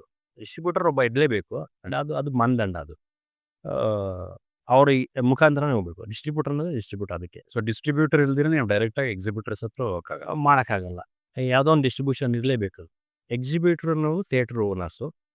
ಸೊ ಥಿಯೇಟರ್ ಓನರ್ಸ್ ಮಧ್ಯದಲ್ಲಿ, ಪ್ರೊಡ್ಯೂಸರ್ ಮಧ್ಯದಲ್ಲಿ ಡಿಸ್ಟ್ರಿಬ್ಯೂಟರ್ ಇರ್ತಾನೆ. ಒಂದೊಂದು ಸತಿ ಪ್ರೊಡ್ಯೂಸರೇ ಡಿಸ್ಟ್ರಿಬ್ಯೂಟರ್ ಆಗ್ಬೋದು. ಬಟ್ ನಮಗೆ ಇನ್ನೊಬ್ಬ ಹ್ಯಾಂಡ್ ಬೇಕಾಗುತ್ತೆ, ಅದರಲ್ಲಿ ಚೆನ್ನಾಗಿ ಪಳಗಿರೋನು. ಥಿಯೇಟರ್ಸ್ ಈ ಡಿಸ್ಟ್ರಿಬ್ಯೂಟರ್ ಕೆಲಸ ಏನು? ಥಿಯೇಟರ್ಸ್ ಅವ್ರನ್ನೆಲ್ಲನೂ ಚೆನ್ನಾಗಿ ಕಾಂಟ್ಯಾಕ್ಟರ್ ಇಟ್ಕೊಂಡಿರ್ತಾರೆ, ಅವ್ರಿಗೆ ರೆಗ್ಯುಲರ್ ಬಿಸ್ನೆಸ್ ಕೊಡ್ತಾ ಇರ್ತಾರೆ. ಸೊ ಆಮೇಲೆ ಪೋಸ್ಟರ್ಸ್ ಎಲ್ಲನೂ ಪ್ರಿಂಟ್ ಮಾಡಿಸೋದು, ಪೋಸ್ಟರ್ಸ್ ಹಚ್ಚೋದು. ಪೋಸ್ಟರ್ ಪ್ರಿಂಟ್ ಮಾಡೋದು ಒಂದು ಡಿಪಾರ್ಟ್ಮೆಂಟ್ ಇದೆ, ಹಚ್ಚೋದು ಒಂದು ಡಿಪಾರ್ಟ್ಮೆಂಟ್ ಇದೆ. ಸೊ ಹೆಂಗೆ ಹಚ್ಬೇಕು ಅಂತ ಆ ಎಕ್ಸ್ಪರ್ಟೈಸ್ ಅವರು. ಆಮೇಲೆ ಥಿಯೇಟ್ರಲ್ಲಿ ನೀವೇನು ಟ್ರೈಲರ್ ಹಾಕ್ಬೇಕು ನಾವು. ಫಾರ್ ಎಕ್ಸಾಂಪಲ್ ಇವತ್ತು ಕಾಂತಾರ ರಿಲೀಸ್ ಆಗಿದೆ, ನನ್ನ ಫಿಲಮ್ಮು ಕಾಂತಾರದಲ್ಲಿ ಒಂದು ಟ್ರೈಲರ್ ಬೇಕಾದ್ರೆ ಜೊತೆಗೆ ಬರಬೇಕು. ಇವುಗಳೆಲ್ಲನೂ ಇವ್ರು ಅನುಕೂಲ ಮಾಡ್ಕೊಡ್ತಾರೆ. ಅವ್ರಿಗೆಲ್ಲ ಡೈಲಿ ಅದೇ ಬಿಸ್ನೆಸ್ ಡಿಸ್ಟ್ರಿಬ್ಯೂಟ್. ಇದು ಅವ್ರೊಬ್ಬರು ಡಿಸ್ಟ್ರಿಬ್ಯೂಟರ್ ಅಂಡಲ್ಲಿ ಒಂದಿಷ್ಟು ಥಿಯೇಟರ್ಸ್ ಇಟ್ಕೊಂಡಿರ್ತಾರೆ. ಎಲ್ಲಾನು ಇವಾಗಿನ ಅವ್ರು ಯಾವ ಥರ ಫಿಲಮ್ ತೊಗೊಂತಾನೆ ಅನ್ನೋದ್ರ ಮೇಲೆ. ಈ ದೊಡ್ಡ ಫಿಲಮ್ ಕಾಂತಾರನೇ ತಪ್ಪು. ಜನರಲ್ ಆಗಿ ಇವತ್ತು ಬಂದಿರೋ ದೊಡ್ಡ ಸ್ಕೇಲ್ ಪಿಕ್ಚರ್, ಒಂದು ರಜನಿಕಾಂತ್ ಪಿಕ್ಚರ್ ತೊಗೊಂಬಿಟ್ಟು ಅಂತ ಅವ್ರಿಗೆ ಎಲ್ಲೋ ಥಿಯೇಟರ್ ಕೊಡಲೇಬೇಕು. ಥಿಯೇಟರ್ ಯಾಕಂದ್ರೆ ನಮ್ಮ ಥಿಯೇಟರ್ ಜನ ಬರ್ತಾರೆ, ನಮ್ಮ ಬಿಸ್ನೆಸ್ ಆಗುತ್ತೆ, ಚೆನ್ನಾಗಿರುತ್ತೆ ಅಂತ ಥಿಯೇಟರ್ ಎಕ್ಸಿಬ್ಯೂಟರ್ಸ್ ಅದಿರುತ್ತೆ. ಒಳ್ಳೆ ಪಿಕ್ಚರು ಜನ ಎಕ್ಸ್ಪೆಕ್ಟ್ ಮಾಡ್ತಿದ್ದಾರೆ ಅಂತಂದಾಗ ಯಾವ ಫಿಲಮ್ ತೊಗೊಂಡಿದ್ದೀವಿ, ಜನರು ಎಷ್ಟೇ ಎಕ್ಸ್ಪೆಕ್ಟ್ ಮಾಡ್ತಿದ್ದಾರೆ ಅದನ್ನು ನೋಡೋದಕ್ಕೆ ಅಂದಮೇಲೆ ಹೋಗುತ್ತೆ. ಅವ್ರದ್ದು ಏನು ಪೇಮೆಂಟ್ಸ್ ಇರುತ್ತೆ ಅಂದರೆ ಪರ್ಸೆಂಟೇಜ್ ಮಾತಾಡ್ಕೊಂಡಿರ್ತಾರೆ, ಇಲ್ಲ ಪೇಮೆಂಟ್ ಮಾತಾಡ್ಕೊಂಡಿರ್ತಾರೆ. ಇವತ್ತಿಗೆಲ್ಲ ಪೇಮೆಂಟ್ ಮಾತಾಡ್ಕೊತಾರೆ. ಎಲ್ಲ ಪ್ರೊಡಕ್ಷನ್ ಹೌಸ್ದು ಆಲ್ಮೋಸ್ಟ್ ಅವ್ರದ್ದೇನೆ ಡಿಸ್ಟ್ರಿಬ್ಯೂಷನ್ಸ್. ಫಾರ್ ಎಕ್ಸಾಂಪಲ್ ಒಬ್ಬರು ಡಿಸ್ಟ್ರಿಬ್ಯೂಟರ್ ನಾನು ಹೈರ್ ಮಾಡ್ಕೋತೀನಿ, ನಾನು ಅವ್ರಿಗೆ ದುಡ್ಡು ಕೊಡಬೇಕು. ನನ್ನ ಸಿನಿಮಾನ ಇಷ್ಟು ಥಿಯೇಟರ್ಸಲ್ಲಿ ಹಾಕಲಿ ಅಂತ ನಾನು ಅವ್ರಿಗೆ ದುಡ್ಡು ಕೊಡ್ತೀನಿ. ಅದಲ್ದಿರೋ ಪರ್ಸೆಂಟೇಜು ಕೊಡ್ತೀನಿ, ಹೌದಾ? ಅಥವಾ ಬರೀ ದುಡ್ಡು ಮಾತ್ರನ ಪರ್ಸೆಂಟೇಜ್? ಅದು ಹೆಂಗೆ ಇವತ್ತಿಗೆ ಹೆಂಗೆ ವರ್ಕ್ ಆಯ್ತಿದೆ ಅಂತಂದರೆ ಪೇಮೆಂಟ್ ಅಂತ ತೊಗೊಂಡ್ಬಿಡ್ತಾರೆ, ಆಮೇಲೆ ಪರ್ಸೆಂಟೇಜ್ ಏನು ಇರೋದಿಲ್ಲ. ಪರ್ಸೆಂಟೇಜಿಗೆ ಎಲ್ಲ ಒಪ್ಕೊತಾರೆ. ಹೆಂಗಾಗುತ್ತೆ ಅಂತಂದ್ರೆ depending upon the story, cinema ಅಷ್ಟೇನೆ. ಆ ಸಿನಿಮಾದಲ್ಲಿ ದುಡ್ಡು ಬರುತ್ತಾ ಅಂತಂದ್ರೆ ಪರ್ಸೆಂಟೇಜ್ ಒಪ್ಕೊಂತಾನೆ. ಇಲ್ಲ ಹೊಸಬರು ಇದು ಎಕ್ಸ್ಪೆಕ್ಟೇಷನ್ ಇಲ್ಲ ಅಂತಂದ್ರೆ ಅವ್ನು ಸಂಬಳಕ್ಕೆ ನಿಂತ್ಕೊಂತಾನೆ. ಯಾಕಂದ್ರೆ ಏನು ವರ್ಕೌಟ್ ಆಗಿಲ್ಲ ಅಂದರೆ ಸಂಬಳ ಪರ್ಸೆಂಟೇಜೇ ಬರೋಲ್ವಲ್ಲ. ಥಿಯೇಟರ್ ಎಲೆಕ್ಷನ್ ಬಂದಿದ್ದು ಪರ್ಸೆಂಟೇಜ್ ಬರೋಲ್ಲ, ಹಾಗಾಗಿ ಅವನು ಪೇಮೆಂಟ್ಗೆ ಒಪ್ಕೊಳ್ತಾನೆ. ನೆಕ್ಸ್ಟು ಬರುತ್ತೆ ದುಡ್ಡು ಅಂತಂದ್ರೆ ಪರ್ಸೆಂಟೇಜ್. ಇವಾಗ ಒಂದು 50 ಥಿಯೇಟ್ರಲ್ಲಿ ನಂದು ಸಿನಿಮಾ ರಿಲೀಸ್ ಮಾಡಬೇಕು ಅಂದರೆ ಒಂದು ಅಂದಾಜು ಎಷ್ಟು ತಗೋಬೋದು? ಏನು ಅವರು ಡಿಸ್ಟ್ರಿಬ್ಯೂಟರ್ ಅದು ಹೊಸಬ್ರು, ಕಂಪ್ಲೀಟ್ ಹೊಸಬ್ರು. ಇದು ಪರ್ಸನ್ ಟು ಪರ್ಸನ್. ಮೇಜರ್ ಆಗಿ ಅದ್ರಲ್ಲಿ ಏನು ಕೆಲಸ ಬರುತ್ತೆ ಅಂತಂದರೆ UFO ಕ್ಯೂಬ್, ಈಗ ನಾವು ಎಕ್ಸಿಕ್ಯೂಟ್ ಮಾಡ್ತೀವಲ್ಲ, ಅದು ಇದು UFO ಕ್ಯೂಬ್, ಅದು ನಾವು ಅದಕ್ಕೆ ನಾವು ವಾರಕ್ಕೆ ಇಷ್ಟು ಅಂತ ಕಟ್ಟಬೇಕಿದೆ. 10,000, 9,000, 7,000 ಹಂಗೆ ಕ್ಯೂಬು, UFO, KSR ಇದೊಂದು ಥರ ಒಂದು 4-5 ಕಂಪ್ನಿಗಳಿದೆ. ಯಾರ್ಯಾರು ಎಷ್ಟೆಷ್ಟು ಥಿಯೇಟರ್ನ ಯಾವ್ಯಾವ ಭಾಗದಲ್ಲಿ ಹೋಲ್ಡ್ ಮಾಡಿದ್ದಾರೆ ಅವರು ಕೊಟ್ಟಿದ್ದಾರೆ ಬಿಸ್ನೆಸ್. ಅವ್ರಿಗೆ ಕಟ್ಟಬೇಕಾಗತ್ತೆ ಮೇಜರಾಗಿ. ಅದು ಅವ್ರ ಕಡೆಯಿಂದ ಅವ್ರು ಕಟ್ತಾರೆ, ಡಿಸ್ಟ್ರಿಬ್ಯೂಟರ್ ಕಡೆಲ್ಲ ಪ್ರೊಡ್ಯೂಸರ್ ಹತ್ರ ದುಡ್ಡು ತೊಗೊಂಡು ಅವ್ರು ಕಟ್ತಾರೆ ಮೇಜರಾಗಿ. ಅದು ಎಷ್ಟು ತೊಗೊತಾರೆ 50 ಥಿಯೇಟ್ರಿಗೆ ಅಂತ ನೀವು ಹೇಳಿದ್ರು. ಒಂದೊಂದು 50 ಥಿಯೇಟ್ರಿಗೆ ಅಂದಾಜು ಡಿಸ್ಟ್ರಿಬ್ಯೂಟರ್ ಎಷ್ಟು ಪೇಮೆಂಟ್ ತೊಗೊತಾನೆ ಅದೆಲ್ಲ ಪರ್ಸನ್ ಟು ಪರ್ಸನ್ ಎಷ್ಟು ಅಂಡರ್ಸ್ಟ್ಯಾಂಡಿಂಗ್ ಇರುತ್ತೆ ಅಂತ. ಜನರಲ್ ಆಗಿ ಇವಾಗ ಸರ್ ನನಗೊಂದು 5 ಲಕ್ಷ ಕೊಟ್ಬಿಡಿ ಸರ್, 5 ಲಕ್ಷ ಕೊಟ್ಬಿಡಿ ಸರ್, ನಾನು ನಮ್ಮ ಪೇಮೆಂಟು ನಾನು ಇದೆಲ್ಲ ಮಾಡ್ಕೊಡ್ತೀನಿ ಅಂತ ಹೇಳ್ತಾರೆ. ಇಲ್ಲಪ್ಪ ನನ್ನ ಹತ್ರ ಇರೋದು 2 ಲಕ್ಷ, ನೀನು ತೊಗೊಂಡು ಮಾಡಿಕೊಡು. 1 ಲಕ್ಷನೂ ಮಾಡ್ತಾನೆ ಅವ್ನ ಅವಶ್ಯಕತೆ ಇದ್ದು, ಅಥವಾ 50,000 ಮಾಡ್ತಾನೆ ಅವ್ನ ಅವಶ್ಯಕತೆ ಇದ್ದು. ಏನು ಕೆಲಸ ಇರುತ್ತೆ ಇವ್ರದ್ದು ಅಂತಂದರೆ ಅವ್ರ ಡೈಲಿ ಪ್ರಾಕ್ಟೀಸ್ನ ಸೀಸನ್ ಮೇಲೆ ಸೀಸನ್ ಆಗುತ್ತೆ. ಈಗ IPL ಸೀಸನಲ್ಲಿ ಸಿನಿಮಾಗಳು ರಿಲೀಸ್ ಮಾಡಲ್ಲ, ಆವಾಗ ಸ್ವಲ್ಪ ಫ್ರೀ ಇರುತ್ತೆ ಥಿಯೇಟರ್ಗಳು, ಆವಾಗ ಸ್ವಲ್ಪ ಕಡಿಮೆ ಖರ್ಚು ಮಾಡ್ಕೊಡ್ತಾರೆ. ಹೌದು. ಇನ್ನೊಂದು ಕ್ವೆಶನ್ ಏನು ಅಂತಂದ್ರೆ, ಈ 2 ಲಕ್ಷ ತಗೊಂಡಿದ್ದಕ್ಕೆ ಇಷ್ಟು ದಿನ ಅಂತ ಏನಾರು ಅವರು ಅಶ್ಯೂರೆನ್ಸ್ ಕೊಡ್ತಾರೆ? ಈಗ 50 ದಿವಸ ಹೋದ್ರೂ ಅವ್ರು ಅಷ್ಟು ದಿವಸ ಇರ್ತಾರೆ ನನ್ನ ಜೊತೆಗೆ. ಓಕೆ, 100 ದಿವಸ ಹೋದ್ರೆ 100 ಅದು ಕಂಟೆಂಟ್ ಮೇಲೆ, ಸಿನಿಮಾ ಮೇಲೆ, ಇಂದಿನ ಮೇಲೆ. ಈಗ 1 ವಾರಕ್ಕೆ ತೆಗೆದುಬಿಟ್ಟು ಅಂತಂದ್ರೆ ಎಲ್ಲ ಮಾಡ್ಕೊಟ್ಟಿರ್ತಾರೆ, ಮುಗೀತು ಅಲ್ಲಿಗೆ ಲೆಕ್ಕ. 2 ವಾರಕ್ಕೆ ಮುಗೀತು ಲೆಕ್ಕ. ಹೋಗ್ತಾ ಇದ್ರೆ ಅವ್ನು ಒಂದು ವಾರದ ಅಶ್ಯೂರೆನ್ಸ್ ಸಾರು ಕೊಡ್ತಾರ? ಅವ್ರು ಹೆಂಗೆ ಕೊಡ್ತಾರೆ ನಮಗೆ? ಈಗ 1 ದಿವಸದಲ್ಲೇ ಎತ್ತಿಡ್ಬೇಕಿಲ್ಲ ನಮ್ಗೆ. ದೊಡ್ಡ ದೊಡ್ಡ ಸ್ಟಾರ್ ಪಿಕ್ಚರ್ಸೇ 1 ದಿನಕ್ಕೆ ಎತ್ತಿದ ಎಕ್ಸಾಂಪಲ್ಸ್ ಇದಾವೆ. ಓಕೆ, ಸೊ ಡಿಸ್ಟ್ರಿಬ್ಯೂಟರ್ ಏನು ಅಶ್ಯೂರೆನ್ಸ್ ಕೊಡಲ್ಲ ನಿಮಗೆ ಇಷ್ಟು ದಿವಸ ಇರುತ್ತೆ? ಎಷ್ಟು ಡಿಸ್ಟ್ರಿಬ್ಯೂಟರ್ ಬರೀ ಡಿಸ್ಟ್ರಿಬ್ಯೂಟ್ ಮಾಡ್ತಾರೆ, ಡಿಸ್ಟ್ರಿಬ್ಯೂಟ್ ಮಾಡೋದು, ಅದಾದ್ಮೇಲೆ ಕಂಟೆಂಟ್ ಓಡಿದ್ರೆ ಕಂಟೆಂಟ್ ನಿಲ್ಲತ್ತೆ ಇನ್ನಷ್ಟೇ. ಅದು ನಿಂತಷ್ಟು ದಿವಸ ಡಿಸ್ಟ್ರಿಬ್ಯೂಟರ್ ನಿಮ್ಮ ಜೊತೆ ಇರ್ತಾ? ಕಂಪ್ಲೀಟ್ ಆಗಿ ಎಲ್ಲಾನು ಇದ್ರ ಮೇಲೆ, ಆಡಿಯನ್ಸ್ ಮೇಲೆ ಮತ್ತು ನಮ್ಮ ಕಂಟೆಂಟ್ ಮೇಲೆ ಡಿಪೆಂಡ್ ಆಗಿರೋದು. ಇಲ್ಲಿ ಯಾರು ಬರ್ತಾರೋ ಅವ್ರ ಮೇಲೆ ಡಿಪೆಂಡ್ ಆಗಿಲ್ಲ ಇದು. ಓಕೆ, ಈ ಡಿಸ್ಟ್ರಿಬ್ಯೂಟರ್ಗಳಿಗೆ ಲಾಸ್ ಆಯ್ತು ಅಂತ ನಾವೇನು ಕೇಳ್ತೀವಿ, ಈ ಸ್ಟಾರ್ ಸಿನಿಮಾಗಳನ್ನ ಅವ್ರು ತಗೊಂಡ್ಬಿಟ್ಟಿರ್ತಾರೆ, ಅಂದ್ರೆ ಅವ್ರು ಮುಂಗಡ ಹಣ ಕೊಟ್ಬಿಟ್ಟು ತಗೊಂಡ್ಬಿಡ್ತಾರೆ. ಡಿಸ್ಟ್ರಿಬ್ಯೂಟರ್ಸ್ ಮುಂದೆ ಫಸ್ಟ್ ಹಿಂಗೆ ಏನಿಸುತ್ತೆ ಅಂದರೆ, ಇವಾಗ ಇದ್ದಾವೆ ಈಗ ಒಂದು ಸ್ಟಾರ್ ಫಿಲಮ್ಮು ಅದನ್ನು ಪರ್ಚೇಸ್ ಮಾಡಿಬಿಟ್ಟಿರ್ತಾರೆ. ನಮಗೆ ಈ ಏರಿಯಾಗೆ ಅಂತ BKT ಅಂತ, ಬೆಂಗಳೂರು, ತುಮಕೂರು, ಕೋಲಾರ ಅಂತ ಹೇಳಿ ಈ ಏರಿಯಾಗೆ ಎಲ್ಲ ಥಿಯೇಟರ್ಸ್ಗೂ ಈ ಏರಿಯಾ ಅವ್ರು ಪರ್ಚೇಸ್ ಮಾಡಿಬಿಟ್ಟು, ಫಾರ್ ಎಕ್ಸಾಂಪಲ್ ಒಂದು 3 ಕೋಟಿ ರೂಪಾಯಿಗೆ 3 ಏರಿಯಾನ ಪರ್ಚೇಸ್ ಮಾಡಿರ್ತಾರೆ. ಅವನು ಪರ್ಚೇಸ್ ಮಾಡಿರ್ತಾನೆ ಕಂಪ್ಲೀಟಾಗಿ. ಒಂದು ರನ್ಗೆ, ಅದು ಒಂದು ಸಿಂಗಲ್ ರನ್ಗೆ ಏನಾಗುತ್ತೆ ಅಂತಂದರೆ 100 ಡೇಸ್ ಆದ್ರೂ ಅವನದೇ ದುಡ್ಡು ಕಂಪ್ಲೀಟ್ ಪರ್ಚೇಸ್ ಮಾಡಿದ್ದಾರೆ. ಅವ್ರ ಟ್ರೇಡ್ ಎಲ್ಲ ಪರ್ಚೇಸ್ ಮಾಡಿದ್ದಾರೆ. ಅದ್ರಲ್ಲಿ 30 ಕೋಟಿ ದುಡಿದ್ರು ಒಂದೇ, ಎಷ್ಟು ಕೋಟಿ ದುಡ್ಡಿದ್ರು ಅವನದೇ ದುಡ್ಡು. ಅವನು ಕನ್ಸರ್ನ್ ಮೇಲೆ ಎತ್ಕೊಂಡು ಹೋಗಿ ಸರ್ ಇಷ್ಟು ದುಡ್ಡು ಬಂದಿದೆ ಪ್ರೊಡ್ಯೂಸರ್ ಅಷ್ಟು ಕೊಡ್ತೀನಿ ಅಂತ ಕೂಡ ಕೊಡ್ಬೋದು, ಇಲ್ಲ ಬಿಡ್ಬೋದು, ಏನು ತೊಂದರೆ ಇಲ್ಲ. ತೊಗೊಂಡು ಬಂದಿಲ್ಲ ಅಂದರೆ ಬಂದಿಲ್ಲ ಅಂತೆ. ಈಗ ನೀವು ಕೇಳ್ತಿರ್ತೀರೋ ರಜನಿಕಾಂತ್ ಆ ಪಿಕ್ಚರ್ ಲಾಸ್ ಆಯ್ತಂತೆ, ರಜನಿಕಾಂತ್ ಅವ್ರು ಕಟ್ ವಾಪಸ್ ಇವ್ರು ಯಾರೋ ಕಟ್ ಕೊಟ್ರಂತೆ ಎಲ್ಲ ಹೇಳ್ತಿರಲ್ಲ, ಅದು ಅವ್ರವ್ರ ಅಂಡರ್ಸ್ಟ್ಯಾಂಡಿಂಗ್ ಮೇಲೆ. ಇವ್ರ ಹತ್ರ ಇದೆ ಅವ್ರು ಕೊಡ್ತಾರೆ, ಇಲ್ದೇವ್ರು ಏನು ಮಾಡ್ತಾನೆ ಗೊತ್ತಾಗುತ್ತೆ. ಹಂಗಾಗಿ ಸೊ 3 ಥರ ಮಾಡಲು ಇದೆ ಅಂತ. That is my now running. ಅಂದರೆ ಸಿನಿಮಾ ಮಾಡಿರೋರು ದುಡ್ಡು ಕೊಟ್ಟು ನಡೆಸುವಂಥದ್ದು, ಸಿನಿಮಾ ಮಾಡಿರೋರು ಡಿಸ್ಟ್ರಿಬ್ಯೂಟರು ಒಂದು ಅಂಡರ್ಸ್ಟ್ಯಾಂಡಿಂಗ್ ಬಂದು ಪರ್ಸೆಂಟೇಜ್ ಮಾತಾಡ್ಕೊಳ್ಳೋದು, ಮೂರನೇದು ಡಿಸ್ಟ್ರಿಬ್ಯೂಟರೇ ದುಡ್ಡು ಕೊಟ್ಟು ಇದು ತಗೊಳ್ಳೋಂಥ ತೊಗೊಂಡು ರೈಟ್ಸ್ ತಗೊಳ್ಳೋ. ಹೌದು. ಓಕೆ, ಇವಾಗ ಡಿಸ್ಟ್ರಿಬ್ಯೂಟರ್ಸ್ದು ಎಕ್ಸಿಬಿಟರ್ಸ್ದು ರೋಲ್ ಅರ್ಥ ಆಯ್ತು ನಮಗೆ. ಡಿಸ್ಟ್ರಿಬ್ಯೂಟರ್ ಡಿಸ್ಟ್ರಿಬ್ಯೂಟ್ ಮಾಡಿಬಿಟ್ಟಿದ್ದಾನೆ, ಎಕ್ಸಿಬಿಟರ್ ಇವಾಗ ಥಿಯೇಟರ್ಗೆ ಹಾಕಿಬಿಟ್ಟಿದ್ದಾನೆ. Cinema is no longer an art, it is a commercial product. Purely ಒಂದು ಕಮರ್ಷಿಯಲ್ ಪ್ರಾಡಕ್ಟ್ ಅಂತ ಯೋಚನೆ ಮಾಡಿದ್ರೆ ಎಲ್ಲೆಲ್ಲಿಂದ ದುಡ್ಡು ಮಾಡ್ಬೋದು ಒಂದು ಸಿನಿಮಾಯಿಂದ ಒಂದು ಮೊದಲನೇದು ಆಡಿಯೋ ರೈಟ್ಸಿಂದ ಇನ್ನೂ ತಗೋತಾರ ಇವಾಗಲೂ ಕೂಡ. ಅದು ಕರೆಕ್ಟ್ ಇದೆ. ಅಂದರೆ ಯಾವ ಸಿಂಗರ್ನ ಹಾಕ್ತೀವಿ, ಯಾರು ಲಿರಿಕ್ ಬರ್ತಿದ್ದಾರೆ, ಎಷ್ಟು ಮಾರ್ಕೆಟಲ್ಲಿ ಅದು ಡಿಮ್ಯಾಂಡ್ ಇದೆ ಅದ್ರ ಮೇಲೆ ಆ ದುಡ್ಡು ಫಿಕ್ಸ್ ಆಗುತ್ತೆ. ಒಂದು ಔಟ್ ರೈಟ್ ತೊಗೊತಾರೆ, ಇಷ್ಟಕ್ಕೆ ಅಂತ ಕೊಟ್ಟು ತೊಗೊಂಡು. ಆಡಿಯೋ ರೈಟ್ಸ್ ಕೊಟ್ಟಾಗ ನಾವು ಯೂಟ್ಯೂಬ್ ರೈಟ್ಸು ಕೊಟ್ಬಿಡ್ಬೇಕಾ? ಯೂಟ್ಯೂಬು ಅಥವಾ ಅದು ಆಡಿಯೋ ರೈಟ್ಸಲ್ಲಿ ಒಂದಷ್ಟು ದೊಡ್ಡ ಅಗ್ರಿಮೆಂಟ್ ಇದೆ. Okay. ಅದೊಂದು ದೊಡ್ಡ ಕಾಂಟ್ರವರ್ಸಿ, ಅದೊಂದು ಕಾನ್ಫ್ಲಿಕ್ಟ್. ಅದು ಅಂದರೆ ಅದಕ್ಕೆ ಫೈಟಿಂಗ್ ನಡೀತಾನೆ ಇದ್ದಾರೆ. ಆಡಿಯೋ ಅಂತಂದರೆ ನೀವು ಸಾಂಗ್ಸ್ ಮಾತ್ರ ತೊಗೊತೀರಾ, ಆಡಿಯೋ ಸಾಂಗ್ಸ್ ಅಂತ ತೊಗೊತೀರಾ ಅಂತ ನಾವು ಅಂದ್ಕೊಂಡಿದ್ದೀವಿ ಜನರಲ್ ಲ್ಯಾಂಗ್ವೇಜಲ್ಲಿ. ಕರೆಕ್ಟ್. ಅದರಲ್ಲಿ ಅವ್ರ ಅಗ್ರಿಮೆಂಟ್ಸ್ ಅಂದರೆ ಆಡಿಯೋ ಅಂತಂದರೆ ಫುಲ್ ಫಿಲಮು ತೊಗೊಂಡ್ಬಿಡ್ತಾರೆ. ಆ ಅಗ್ರಿಮೆಂಟ್ಸಲ್ಲೆಲ್ಲ ಇರುತ್ತೆ. ಸುಮಾರು ಜನ ನಂಗೆ ಎಲ್ಲ ಮೋಸ ಹೋಗಿದ್ದೀವಿ ಮೊದಲೆಲ್ಲನೂ. ಆಡಿಯೋ ಅಂತಂದರೆ ಅಗ್ರಿಮೆಂಟಲ್ಲಿ ಏನಿರುತ್ತೆ ಅಂತಂದರೆ ಇಂಗ್ಲೀಷ್ ಟರ್ಮ್ಸ್ ಅಂತೆಲ್ಲನೂ ಪ್ರೊಡ್ಯೂಸರ್ಸ್ ಎಲ್ಲನೂ ಸರ್ ಅಗ್ರಿಮೆಂಟ್ ಎಲ್ಲ ಮಾಡ್ಕೊಂಡ್ಬಂದ್ವಿ ಅಂತಲ್ಲ ಸರ್, ಡೈಲಾಗ್ಸು ಕೊಟ್ಬಿಟ್ಟಿದ್ದೀವಿ ನಾವು ಆಡಿಯೋ ಅಂತಂದರೆ. ಫಿಲಮ್ ಕೊಟ್ಬಿಟ್ಟಿದ್ದೀವಿ. ಆಡಿಯೋ ಅಂದರೆ ಫುಲ್ ಆಡಿಯೋ ನಾವು ಆಡಿಯೋ ಈ ಸಿನಿಮಾ ಆಡಿಯೋ. ಆಮೇಲೆ ಸ್ವಲ್ಪ ಎಲ್ಲನೂ ಇವಾಗೆಲ್ಲನೂ ಸ್ವಲ್ಪ ಕೇರ್ಫುಲ್ಲಾಗಿ ಅಗ್ರಿಮೆಂಟ್ಸ್ ಎಲ್ಲ ನೋಡಿ ಆಡಿಯೋ ಅಂತಂದರೆ ನಿಮ್ಗೇನು ನಮ್ದೇನು ಕೊಡಬೇಕು, ನಾವೇನು ಪ್ರಾಡಕ್ಟಲ್ಲಿ ಏನು ಕೊಡಬೇಕು, ಎಷ್ಟು ಕೊಡಬೇಕು ಅನ್ನೋದು ಆ ಥರ ಮಾತುಕತೆ ಆದ್ಮೇಲೆ ಆಡಿ. ಈಗ ನಮ್ಮ ಫಿಲಮ್ಸ್ ಎಲ್ಲನೂ ಎಲ್ಲೆಲ್ಲೋ ಯಾವುದೋ ಪ್ರೋಗ್ರಾಮಲ್ಲಿ, ಸುದೀಪ್ ಪ್ರೋಗ್ರಾಮಲ್ಲಿ ಯಾವುದೋ ಒಂದು ಸೌಂಡ್ ಬರ್ತಿರುತ್ತೆ. ಆಡಿಯೋ ಅಂತಂದ್ರೆ ಕಂಪ್ಲೀಟ್ ಆರೆಲ್ಲ ತೊಗೊಂಡಿರ್ತಾರೆ ಅವ್ರು. ಈಗ ನಿಮಗೆ ಆ ಟೆಂಪ್ಲೇಟ್ಸ್ ಅದು ನಾವು ಮಾಡ್ತೀವಲ್ಲ ಮ್ಯೂಸಿಕ್ ಬಿಟ್ಸು, ಅವು ಕಾಸ್ಟ್ಲಿ ಅಲ್ಲ. ಬೇರೆಯವ್ರ ಕೈ ಮ್ಯೂಸಿಕ್ ಡೈರೆಕ್ಟರ್ ಕೈಲಿ, ಕಂಪೋಸರ್ ಕೈಲಿ ಮಾಡಿಸ್ಬೇಕಂತದ್ದು. ಆ ಜಿಂಗಲ್ಸ್ ಎಲ್ಲನೂ ಇವ್ರು ಎತ್ಕೊಂಡು ಸೀರಿಯಲ್ಸ್ಗೆ ಎಲ್ಲರೂ ಮಾರಿಬಿಡ್ತಾರೆ. ಆ ಲೈಬ್ರರಿ ತೊಗೊಂಡು ಈ ಸೀರಿಯಲ್ಸು ಸಿನಿಮಾದವ್ರು ಎಲ್ಲಿ ಬೇಕಾದ್ರೆ ಹಾಕೊಂತಾರೆ ಅದನ್ನು ತೊಗೊಂಡು. ಯಾರು ಕೇಳೋರಿಲ್ಲ. ಇವ್ರು ಕೊಟ್ಬಿಟ್ಟಿರ್ತಾರೆ. ನನ್ನ ಮ್ಯೂಸಿಕ್ ಇಲ್ಲಿ ಬರ್ತಿದೆ ಅಂತ ನಾನು ನೋಡಿದಾಗ ನಾನು ಇವ್ರು ಕೇಳಿ ಏನು ಸರ್ ಅಲ್ಲಿ ನನ್ನ ಆರ್ ಬರ್ತೀನಿ ಅಂತಂದರೆ ಆಡಿಯೋ ರೈಟ್ಸ್ ಕೊಟ್ಟಿದ್ದೀರಲ್ಲ ಸರ್ ಅಂತ. ಅವಾಗ ಗೊತ್ತಾಗುತ್ತೆ ನಮಗೆ. ಮೊದಲೆಲ್ಲ ನಾನು ಹಿಂಗೆ ಆಗ್ತಿತ್ತು. ಇವಾಗೆಲ್ಲ ಪರ್ಟಿಕ್ಯುಲರ್ ಆಗಿದೆ. ಆಡಿಯೋ ರೈಟ್ಸ್ ಅಂತಂತಂದರೆ ಆಡಿಯೋ ರೈಟ್ಸ್ ನಮಗೆ ಡೈಲಾಗಿಂದ ಹಿಡಿದು ಸಾಂಗ್ಸ್. ಮೊದಲಿಗೆ ನಾವು ಯೂಶಲಿ ಏನು ನಮಗೆ ಲೋಕರೌಡಿ ಸಾಂಗ್ಸ್ ಕೊಡ್ತೀವಿ ನಾವು ಅಷ್ಟೇ ಅಂತ. ಈಗೆಲ್ಲ ಆಡಿಯೋಲ್ಲಿ ಕಂಪ್ಲೀಟಾಗಿ ಆಡಿಯೋಲ್ಲಿ ನಮ್ಗೆ ಏನು ಬೇಕೋ ಅದನ್ನು ನಾವು ಪರ್ಟಿಕ್ಯುಲರ್ ಆಗಿ ಅಗ್ರಿಮೆಂಟ್ ಮಾಡ್ಕೊಡ್ಬೋದು. ಅದಕ್ಕೆ ಔಟ್ ರೇಟ್ ಅಂತ ಒಂದು ಕೊಡ್ತಾರೆ, ಇಷ್ಟು ದುಡ್ಡು ಅಂತ ಕೊಡ್ತಾರೆ. ಓಕೆ, ಅದು ಲಾರ್ಜ್ ನಂಬರ್ ಇದೆ, ಸ್ಮಾಲ್ ನಂಬರ್ ಇದೆ. ಆಮೇಲೆ ಪರ್ಸಂಟೇಜ್ ಅಂತ ಮಾತಾಡ್ತಾರೆ. ಇದು ವ್ಯೂಸು ಹೋಗಿ ರಿಸ್ನರ್ಸು ವ್ಯೂಸು ಹೋಗಿ ಅದು ಎಷ್ಟು ಬರುತ್ತೆ ದುಡ್ಡು ಅಂತ ಅವ್ರು ನಮಗೆ ಒಂದು ಲೆಕ್ಕ ಕೊಡ್ತಾರೆ.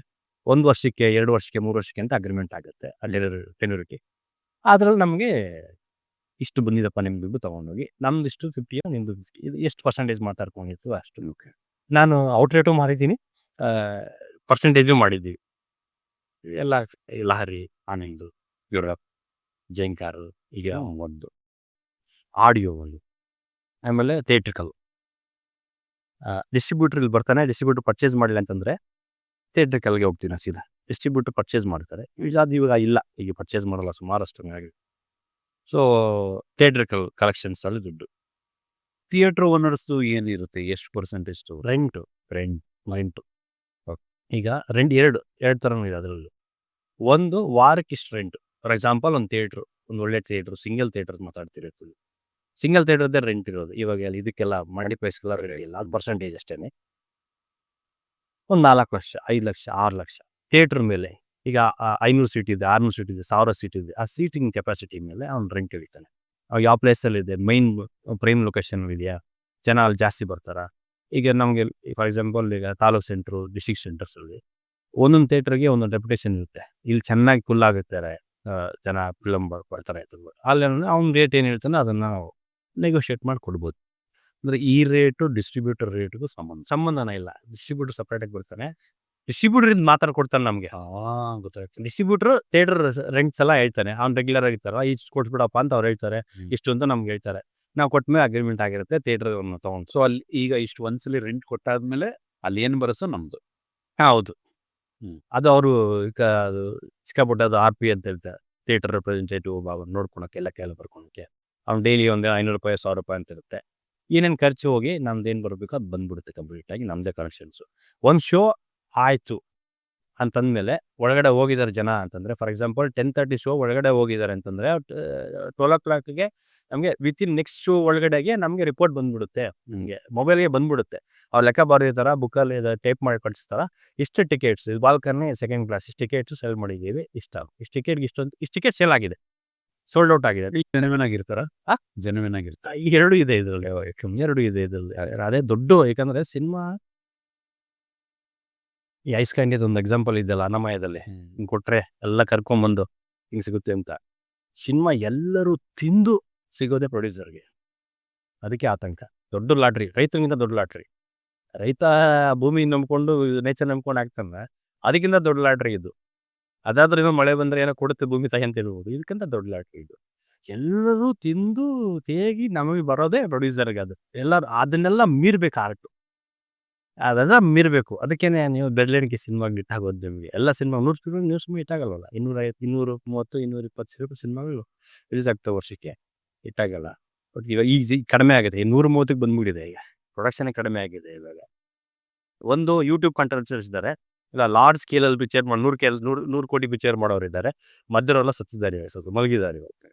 ಸೊ ಇವಾಗ ಥಿಯೇಟ್ರದ್ದು ಬಂತು, ಆಡಿಯೋ ಆಯಿತು, ಥಿಯೇಟ್ರ್ ಬಂತು. ಎದುಕ್ತು. ನೆಕ್ಸ್ಟು ನಾವು ಡಬ್ಬಿಂಗ್ ರೈಟ್ಸ್ ಅಂತ ಹೇಳ್ತೀವಿ. ಹಿಂದಿ ಆ್ಯಂಡ್ ವರ್ಲ್ಡ್ ಲ್ಯಾಂಗ್ವೇಜಸ್ ಅಂತ ಹೇಳ್ತೀವಿ ನಾರ್ತ್ಗೆ.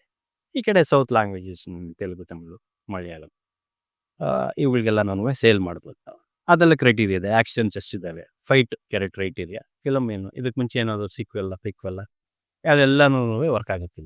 ಆಮೇಲೆ ಸ್ಟಾರ್ ಕೂಡ ವರ್ಕ್ ಆಗ್ತದೆ. ಅವನು ತೆಲುಗು, ತಮಿಳಿಗೆ, ಹಿಂದಿಗೆಲ್ಲ ಗೊತ್ತಾ ಆ ಸ್ಟಾರು, ಎಲ್ಲ ವರ್ಕ್ ಆಗುತ್ತೆ. ಯಾಕೆ ನಿಮಗೆ ತೆಲುಗು ಪಿಕ್ಚರಲ್ಲಿ ಯಾವುದೋ ಹಿಂದಿ ಮುಖೇಶ್ ಇರ್ತಾನೆ ಅಂತ ಯಾಕೆ ಹೆಂಗೆ ಗೊತ್ತಾ, ಹೆಂಗೆ ಯಾಕಂದರೆ ಹಿಂದಿಯವ್ರಿಗೆ ಬೇಕು ಅಲ್ಲಿ ಡಬ್ಬಿಂಗ್ ಹಾಕಿದ್ರೆ ಅವ್ನು ನಮಗೂ ಅಂತ ಅನ್ಸ್ಬೇಕು. ಅಟ್ಲೀಸ್ಟ್ ವಿಲನ್ನಾದರೂ ಇದ್ದಾನಲ್ಲ, ಆಂಟಾಗನಿಸ್ಟ್ ಇದ್ದಾನಲ್ಲ ಅವನು ಅಂತ. ಯಾಕೆ ಈಗ ಸೋನು ಯಾಕೆ ಇಲ್ಲಿ ಬರ್ತಾನೆ? ಈಗ ಪ್ಯಾನ್ ಇಂಡಿಯನ್ ಸಿನಿಮಾಗಳಲ್ಲಿ ಏನಾಗಿದೆ ಅಂತಂದರೆ, ಅಮೀರ್ ಖಾನು ಇರ್ತಾನೆ ಚೆನ್ನಾಗಿ, ಸಲ್ಮಾನ್ ಖಾನ್ ಇರ್ತಾನೆ ಚಿರಂಜೀವಿ ಪಿಕ್ಚರಲ್ಲಿ, ಉಪೇಂದ್ರರು ಇರ್ತಾರೆ, ಈ ಕಡೆ ಮಮ್ಮಟಿ ಮೋಹನ್ ಲಾಲ್ ಹೋಗ್ತಿರ್ತಾರೆ. ಆ ಕಡೆ ಇಲ್ಲಿ ನಮ್ಮ ಕನ್ನಡ ಪಿಕ್ಚರಲ್ಲಿ ಜಗಪತಿ ಬಾಬುರು ಇರ್ತಾನೆ. ಇದು ಬಿಸ್ನೆಸ್ ಅಂಡರ್ಸ್ಟ್ಯಾಂಡಿಂಗ್ಸ್ ಇದು. ಇಲ್ಲಿದ್ರೆ ಆ ಜನ ತಗೊತಾರೆ ಅಂತಂದ್ಬಿಟ್ಟು. ಈ ಸುನಿಲ್ ಇರ್ತಾನೆ ಇವಾಗ ನಮ್ಮ ಪಿಕ್ಚರಲ್ಲಿ, ನಮ್ಮ ತೆಲುಗು ಸುನಿಲ್, ಜಗಪತಿ ಬಾಬು ಇರ್ತಾನೆ. ಸೊ ಮೂರನೇ ಇನ್ಕಮ್ಮು ಡಬ್ಬಿಂಗ್ ರೈಟ್ಸ್.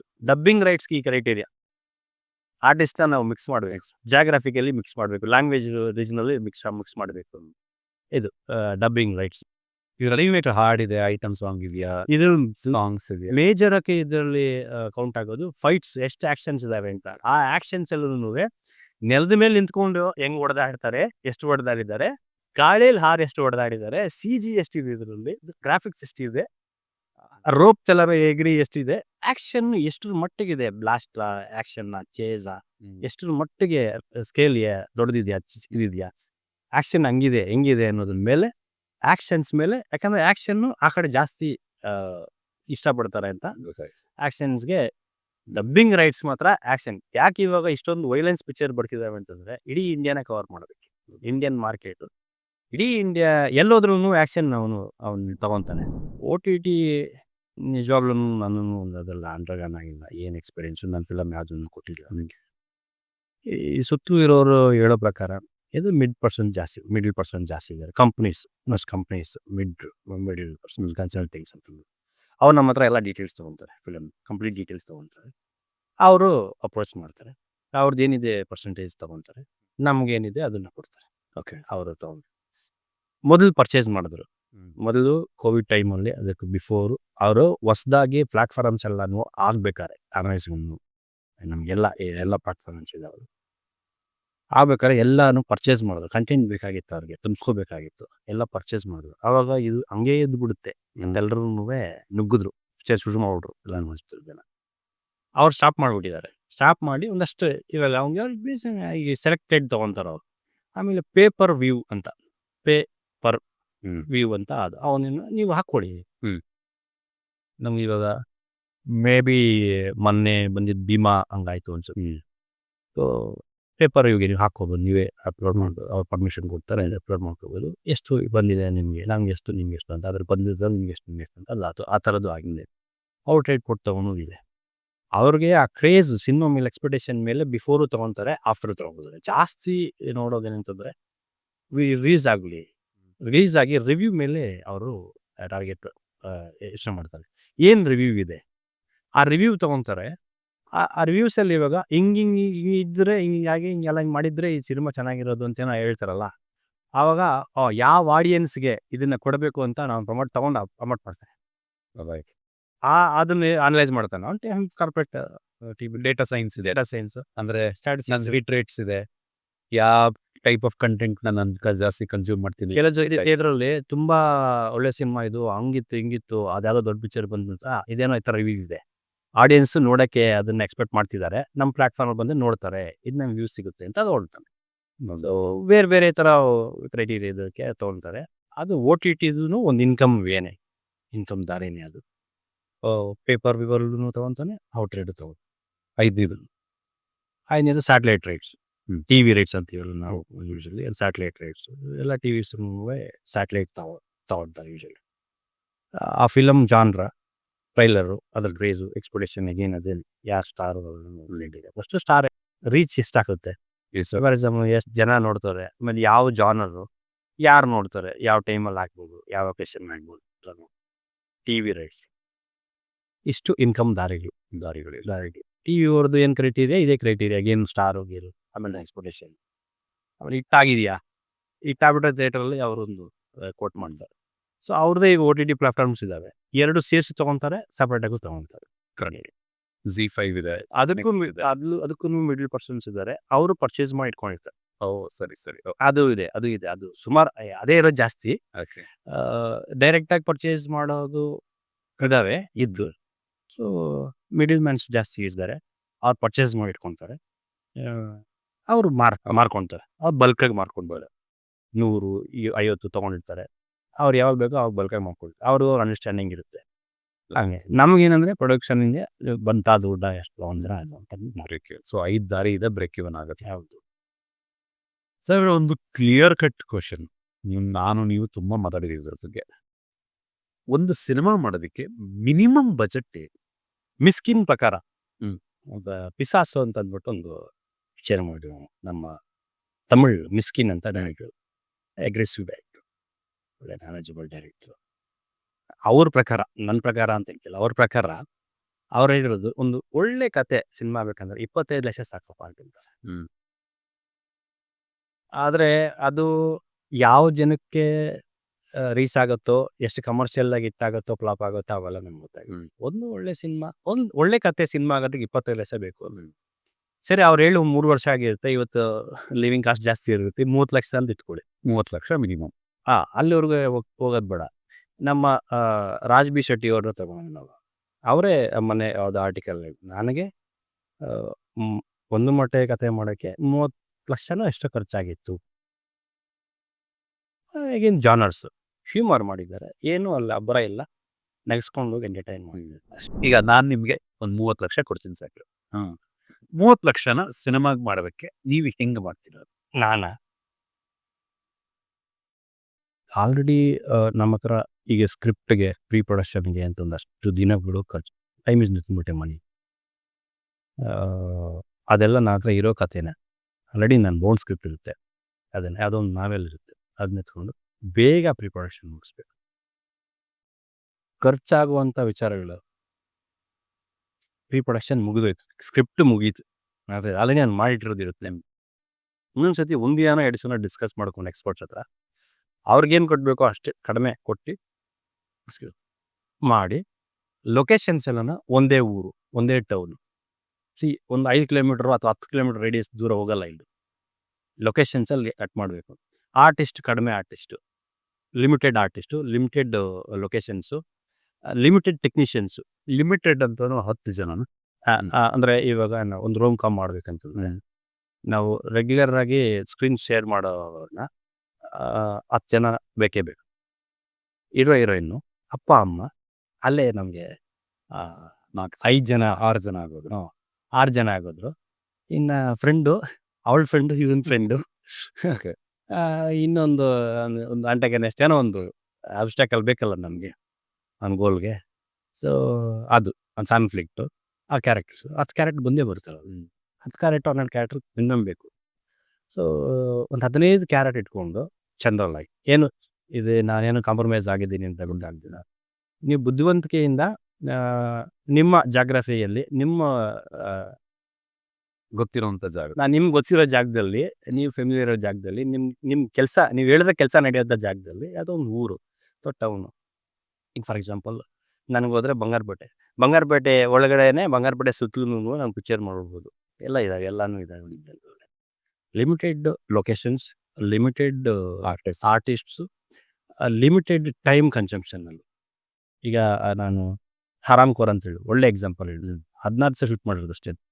ಹಂಗೇನಾದರೂ ಮಾಡಿದ್ರೆ ಸಬ್ಜೆಕ್ಟೂ ಜಾಸ್ತಿ ಕ್ಯಾನ್ವಾಸ್ ಕೇಳಬಾರ್ದು, ದೊಡ್ಡ ಕ್ಯಾನ್ವಾಸ್ ಕೇಳಬಾರ್ದು, ಸಬ್ಜೆಕ್ಟನ್ನು ಚಿಕ್ಕ ಕ್ಯಾನ್ವಾಸ್ ಕತೆ ಎತ್ಕೊಂಡು ಆ ಥರದೊಂದು ಎತ್ಕೊಂಡು ನಾವು ಇಂಟ್ರೆಸ್ಟಿಂಗಾಗಿ ಸ್ಕ್ರೀನ್ ಪ್ಲೇ ಮಾಡಿ, ಎಂಗೇಜಿಂಗ್ ಸ್ಕ್ರೀನ್ ಪ್ಲೇ ಮಾಡಿ ಎಂಟರ್ಟೈನ್ ಮಾಡಿದ್ರೆ ಸಾಕು. ಎಷ್ಟು ಕಾಸು ಹಾಕಿದೀಯಾ, ಎಷ್ಟು ರೂಪಾಯಿ ಹಾಕಿದೆ, ಏನು ತೋರಿಸಿದೀಯಾ ಅನ್ನೋದೆಲ್ಲ ನೋಡಲ್ಲ. ನಾವು ಎಂಟರ್ಟೈನ್ ಆದ್ನಾ ಇಲ್ವೋ ಅಷ್ಟೇ. End of the day entertain ಆದ್ನಾ ಇಲ್ಲ ಅಷ್ಟೇ ಮಾಡ್ಬೋದು, ಮಾಡಿ ತೋರಿಸ್ಬೋದು. ಅದು ಫಿಲಮ್ ಮಾತ್ರ ಮಾಡೋಕ್ಕಾಗುತ್ತೆ. ಈಗೇನು ನೀವು ಪ್ರಮೋಷನ್ನು ರಿಲೀಸು ಎಲ್ಲನೂ ಬಂದಾಗ ನೀವು ಮತ್ತೆ ಈ ಪ್ರಾಡಕ್ಟ್ನ ತಗೊಂಡು ಮತ್ತೆ ಇನ್ನೊಬ್ರಿಗೆ ತೋರಿಸಿ ಅವ್ರ ಏನೇನೋ ನಾವು ಇಷ್ಟು ಚೆನ್ನಾಗಿ ಮಾಡಿ ಏನೇನೋ ಆಗ್ಬೋದು. ಯಾವುದೋ ದೊಡ್ಡ ಪ್ರೊಡಕ್ಷನ್ ಬರ್ಬೋದು, ನಾನು ರಿಲೀಸ್ ಮಾಡ್ತೀನಿ ಬಿಡಪ್ಪ ಅಂತ ಹೇಳ್ಬೋದು, ಇಲ್ಲ ಕೊಟ್ಬಿಡ್ತೀನಿ ಕಾಸು ತಗೊತೀನಿ ಅಂತ ಹೇಳ್ಬೋದು. ಅದನ್ನು ನಡೀತಾ ಇತ್ತು ಸನ್ ಟಿ ವಿಲಿ, ಸನ್ನಲ್ಲಿ ಸುಮಾರು ನಡೀತಿತ್ತು. ಒಳ್ಳೆ ಪಿಕ್ಚರ್ ಬಂತ ತೊಗೊತಿದ್ರು. ಆ ಥರ ಒಂದು ಪ್ರೊಡಕ್ಷನ್ ಸುಮಾರು ಜನ ಇದ್ದಾರೆ. ನಾನು ಒಂದು ಸತಿ ಪವನ್ ಕುಮಾರ್ನ ಅಪ್ರೋಚ್ ಮಾಡಿದ್ದೆ, ನಾನು ನಂಬಿ ಖರ್ಚು ಮಾಫಿಯಾಗೆ. ಹಂಗೆ ಯಾರಾದರೂ ಒಳ್ಳೆ ಒಂದು ಮಟ್ಟಗತ್ತೆ ಅವರೇ ಒಳ್ಳೆ ತೊಗೊಂಡಿದ್ದು. ಅವ್ರಿಲ್ಲ ಅಂದರೆ ಬೇರೆ ಏನೋ ಆಗ್ತಿತ್ತು, ನಂಗೆ ಗೊತ್ತಿಲ್ಲ ಅದು ಏನಾಗ್ತಿತ್ತು ಅನ್ನೋಕ್ಕೂ ಅಂತ. ಅವರು ಕಣ್ಣಿಡ್ಕೊಂಡ್ರದ್ದು ಹಿಂಗೆ ಅಂತ ಅಂದ್ಬಿಟ್ಟು ಮಾಡಿದ್ರು, ಚೆನ್ನಾಗಾಯಿತು. ಹಂಗಾಗುತ್ತೆ, ಫಿಲಮ್ ಆಗ್ಬಿಡುತ್ತೆ. ಅದಾದಮೇಲೆ ನಾವು ಏನು ಮಾಡಬೇಕು, ಅವುಗಳೆಲ್ಲ ಖರ್ಚು ಇರೋಸುಗಳು. ಪ್ರಾಡಕ್ಟ್ ನೀವು ಹೇಳ್ದಂಗೆ ಸ್ಟಾರ್ಟ್ ಮಾಡಿ ಎಂಡ್ ಮಾಡ್ತೀನಿ ನಾನು ಫಿಲಮ್ ಅಂತ. ದೆನ್ ಅದಾದಲ್ಲಿ ಪ್ರಮೋಷನ್ ರಿಲೀಸು ಆ ಸ್ಕೇಲೇ ನಮಗೆ. ಅದು 70 ಲಕ್ಷ ಜನಕ್ಕೇ ಫಿಲಮ್ ಆಡಿಯನ್ಸ್ ಇರೋದು. ಅವ್ರು ರೀಚ್ ಮಾಡಿಸ್ಬೇಕು ಅಂತಂದರೆ 70 ಲಕ್ಷ ಜನರು ರೀಚ್ ಮಾಡ್ಬೇಕಂದ್ರೆ ನಾವು 7 ಕೋಟಿನೇ ತಲೆ ಇಟ್ಕೋಬೇಕು. 10% ಇರ್ತಾರೆ. ಅವ್ರು ಯಾರು ಕಂಡು ಹಿಡಿಯೋಕ್ಕಾಗಲ್ವಲ್ಲ. ನಾವು ಇವನ್ನ ರೀಚ್ ಮಾಡಿಸೋದಕ್ಕೆ ನಮಗೆ ಖರ್ಚಾಗುತ್ತೆ. ಈ ಪ್ರಮೋಷನ್ನೇ ಆ ರಿಲೀಸೇ ಖರ್ಚಾಗೋದು. ನಾನು ಹೇಳಿದ್ದು ನಿಮಗೆ ಒಂದು 50 ಥಿಯೇಟರ್ ಆಗಬೇಕಂತಂದ್ರೆ 5 ಲಕ್ಷ ಅಲ್ಲೇ ಬರುತ್ತೆ ನಮಗೆ. IFO ಕ್ಯೂಬ್ಗೆ ನಾವು ಕಟ್ಟಬೇಕಾಗುತ್ತೆ ಒಂದು ವಾರಕ್ಕೆ, ಒಂದೇ ವಾರಕ್ಕೆ ಲೆಕ್ಕ. ಅಲ್ಲಿ ಖರ್ಚು ಬರುತ್ತೆ ನಮಗೆ. ಈ ಪ್ರಾಡಕ್ಟ್ ಮುಗಿದೋಗಿರುತ್ತೆ. ಈ ಪ್ರಾಡಕ್ಟೇ ಎಲ್ಲ ಮತ್ತೆ ಡ್ರೈವ್ ಮಾಡಬೇಕು. ಯಾರೋ ನೋಡ್ತಾರೆ, ಎಷ್ಟು ಚೆನ್ನಾಗಿದೆ ಪ್ರಾಡಕ್ಟ್ನ, ನಾನು ರಿಲೀಸ್ ಮಾಡ್ತೀನಿ. ಅಲ್ಲಿಂದ ಹೋಗುತ್ತೆ, ಬೇಜಾನು ಹೋಗುತ್ತೆ. ಮೊನ್ನೆ ಫೋಟೋ ಅಂತಂದು ಫಿಲ್ಮ್ ಕೋವಿಡ್ ಲಾಕ್ಡೌನ್ ಟೈಮಲ್ಲಿ ಏನಾಗುತ್ತೆ ಅದೊಂದು ಕತೆ ಚೆನ್ನಾಗಿದೆ, ತುಂಬ ಚೆನ್ನಾಗಿದೆ. ಉತ್ಸವ ಅಂತ ನನಗೆ ಪರಿಚಯ, ಡೈರೆಕ್ಟ್ರು ಯಂಗ್ಸ್ಟರ್. ಕಡಿಮೆ ಬಜೆಟಲ್ಲಿ ಒಂದು ಇರಾನಿಯನ್ ಸಿನಿಮಾ ಅಂತ ಹೇಳ್ತೀವಿ. ಇರಾನಿಯನ್ ಸಿನಿಮಾಗಳು ಸ್ವಲ್ಪ ಹಂಗೇನು ತುಂಬ ಕಡಿಮೆ ಬಜೆಟಲ್ಲಿ ತುಂಬ ಚೆನ್ನಾಗಿ ನಿಯೋ ರಿಯಲಿಸ್ಟಿಕ್ ಅಂತ ಹೇಳ್ತೀವಿ. ಅದು ನಿಯೋ ರಿಯಲಿಸ್ಟಿಕ್ ಅದು ಮಾಡಿದ್ರು. ಅದನ್ನ ಮಾಡಿಬಿಟ್ಟು ಅವರು ರಿಲೀಸು ಅದೇನನ್ನು ಮಾಡೋಕ್ಕಾಗ್ದಿರ ಅವರು ಹೆಂಗೋ ಮಾಡಿ ಪ್ರಕಾಶ್ ರಾಜ್ ಸರ್ನ ಅವ್ರನ್ನ ಅಪ್ರೋಚ್ ಮಾಡಿದ್ದಾರೆ. ಅವರು ಅವ್ರು ನೋಡಿದ್ದಾರೆ, ಖುಷಿಯಾಗಿದೆ ಅವ್ರಿಗೆ. ಇದು ಒಳ್ಳೆ ಕಂಟೆಂಟ್ ಅಂತ ಅವರೇ ಇನ್ವೆಸ್ಟ್ ಮಾಡಿ ಪ್ರಮೋಷನ್ನು ರಿಲೀಸ್ ಎಲ್ಲ ಮಾಡಿದ್ರು. ಹಿಂಗೆ ಈ ಥರ ಯಾರು ಆರ್ಟ್ ಲವರು ಯಾರು ಸಿಕ್ಕಿ ನಮ್ಮ ಕತೆ ಅವ್ರು ಇಷ್ಟ ಆಗಿ ಮಾಡೋ ಸೂಪರ್ ಸಾಹೇಬ್ರೆ. ಸೊ ನಿಮ್ಮ ಹತ್ರ ಮಾತಾಡ್ತಿದ್ದಾಗ ನನಗೆ ಅನ್ಸೋದೇನು ಅಂತಂದ್ರೆ, there is hope. Yes, cinema ಮಾಡೋರಿಗೆ, ಸಿನಿಮಾ ಮಾಡಬೇಕು ಅಂದ್ಕೊಂಡಿರೋರಿಗೆ, ರೈಟ್. ಅಂದರೆ ಇದು ಆಕಾಶಕ್ಕೆ ಕೈ ಹಾಕುವಂಥ ಪ್ರಕ್ರಿಯೆ. ಇದು ನಮಗೆ ಎಣುಕದ ಏನು ಆ ಬಸ್ಬು ಥರ ಇಲ್ದಿರ ಆಗತ್ತೆ ಮಾಡುವಂಥ ಅದಿದೆ. ಆ ಥರ ಪ್ಯೂರ್ಲಿ ಬಿಸ್ನೆಸ್ ಥರ ಯೋಚನೆ ಮಾಡಿದ್ರು ಕೂಡ ಸಿನಿಮಾ ಇಸ್ ವಯಬಲ್. ಎನಿ ಆ ಸ್ಮಾಲ್ ಸ್ಕೇಲ್ ಬಿಸ್ನೆಸ್ ಮ್ಯಾನನ್ನು ಒಂದ್ಸತಿ ಯೋಚನೆ ಮಾಡ್ಬೋದು ಇದನ್ನು. ಜಸ್ಟ್ ಬಿಕಾಸ್ ಆಫ್ ನಾನು ಇದರಲ್ಲಿ ಇದ್ದೀನಿ, ನೀವು ಬನ್ನಿ ಸಿನಿಮಾಗೆ ಅಂತ ಹೇಳ್ತಿಲ್ಲ. ನೀವು ಬನ್ನಿ, ತರೋ ನಾಲೆಡ್ಜ್ ಇರೋನ್ನ ಇಟ್ಕೊಳ್ಳಿ, ನೀವು ಸ್ಟಾರ್ಟ್ ಮಾಡಿ ಏನಂತ ಎಲ್ಲಾನು ಒಂದು ಕಾಲಘಟ್ಟದಲ್ಲಿ ಇರಬೇಕು ಲೆಕ್ಕ, ಒಂದು ಟೈಮ್ ಲೈನಲ್ಲಿ ಇರಬೇಕು. ಇಷ್ಟು ದಿವಸಕ್ಕೆ ಬಿಸ್ನೆಸ್ ಮಾಡಿದ್ರೆ ಹಂಗೆ ತಾನೆ. ಹೌದು. ಈಗ ಒಂದು ತರಕಾರಿ ಮಾಡ್ತೀವಿ, ಪೆರಿಷಬಲ್ ಪ್ರಾಡಕ್ಟ್. ಹಾ. ಬೆಳಗ್ಗೆ 4 ಗಂಟೆಗೆ ಎತ್ಕೊಂಡು ಹೋಗಿ ಯಾಕೆ ತರಕಾರಿ ಮಾರ್ಕೆಟ್ ಹಾಕ್ತೀವಿ ನಾವು? Correct. ಆ ಟೈಮ್ಗೆ ವ್ಯಾಪಾರ ಆಗುತ್ತೆ, ಆಕ್ಷನ್ ಮಾಡ್ತಾರೆ ಅಂತ. ತರಕಾರಿ ನೀವು ಬೆಳಗ್ಗೆ ಒಂದು ಬೆಂಡೆಕಾಯಿ ಒಂದು ಹೊತ್ತು ಊಟ ಮಾಡೋದಕ್ಕೇನೆ ಎಷ್ಟು ನೀವು ತಲೆ ಕೆಡ್ಸ್ಕೊಂತೀರ ಅಂತಂದ್ರೆ, ಇದು ಲೈಫ್ ಟೈಮ್ ಇರೋಂಥ ಪ್ರಾಡಕ್ಟ್ ಅಲ್ವಾ ಇದು? ಲೈಫ್ ಟೈಮ್ ತಾನೇ. ಒಂದು ಹಾಡು ಇಷ್ಟ ಆಗ್ಬಿಟ್ರೆ ಮನ್ಸಿಗೆ ಅದು ಲೈಫ್ ಟೈಮ್ ಇರುತ್ತಲ್ಲ. ಪಿಕ್ಚರ್ ಇಟ್ಟಾಗ್ಬಿಟ್ರೆ ಇವ್ರು ಮಾತಾಡ್ತಾನೆ ಇರ್ತೀವಲ್ಲ. ಮತ್ತು ಇನ್ನೊಂದು ಜನರೇಷನ್ನ ಇನ್ಸ್ಪೈರ್ ಮಾಡುವಂಥ ಕೇಪಬಿಲಿಟಿ ಇರೋ ಮಾಧ್ಯಮ. ಖಂಡಿತ. ಈಗ ನಾನು ಇದನ್ನ ನೀವು ಇಟ್ಕೊಳ್ಳೇಬೇಕು ಈ ವಿಡಿಯೋದಲ್ಲಿ. ಡೈರೆಕ್ಟರ್ ಅಂದ್ರೆ ಯಾರು ಅಂತ ಒಬ್ಬೊಬ್ರು ಒಂದೊಂದು ವ್ಯಾಖ್ಯೆಗಳಿರ್ತವೆ. ನಾನು ಏನು ಹೇಳಿದ್ರೆ, ಒಬ್ಬ ಧರ್ಮನ ಪ್ರಚಾರ ಮಾಡೋಂಥ ಗುರುಗಿಂತ, ಯಾವುದೋ ಸಿದ್ಧಾಂತನ ಪ್ರಚಾರ ಮಾಡೋಂಥ ಒಬ್ಬ ರಾಜಕೀಯ ನಾಯಕನಿಗಿಂತ, ಈ ಈ ಡೈರೆಕ್ಟ್ರು ಅಂತಾರೆ ಅವನೊಬ್ಬ ಶಿಕ್ಷಕ ಅವನು. ಈ ನಮ್ಮ ಮೇಸ್ಟ್ರುಗಳು ಹೆಂಗೆ ಪಾಠ ಹೇಳ್ಕೊಡ್ತಾರೋ, ಈಗ ಇವನು ಎಂಟರ್ಟೈನ್ಮೆಂಟಲ್ಲಿ ಪಾಠ ಹೇಳ್ತಾನೆ.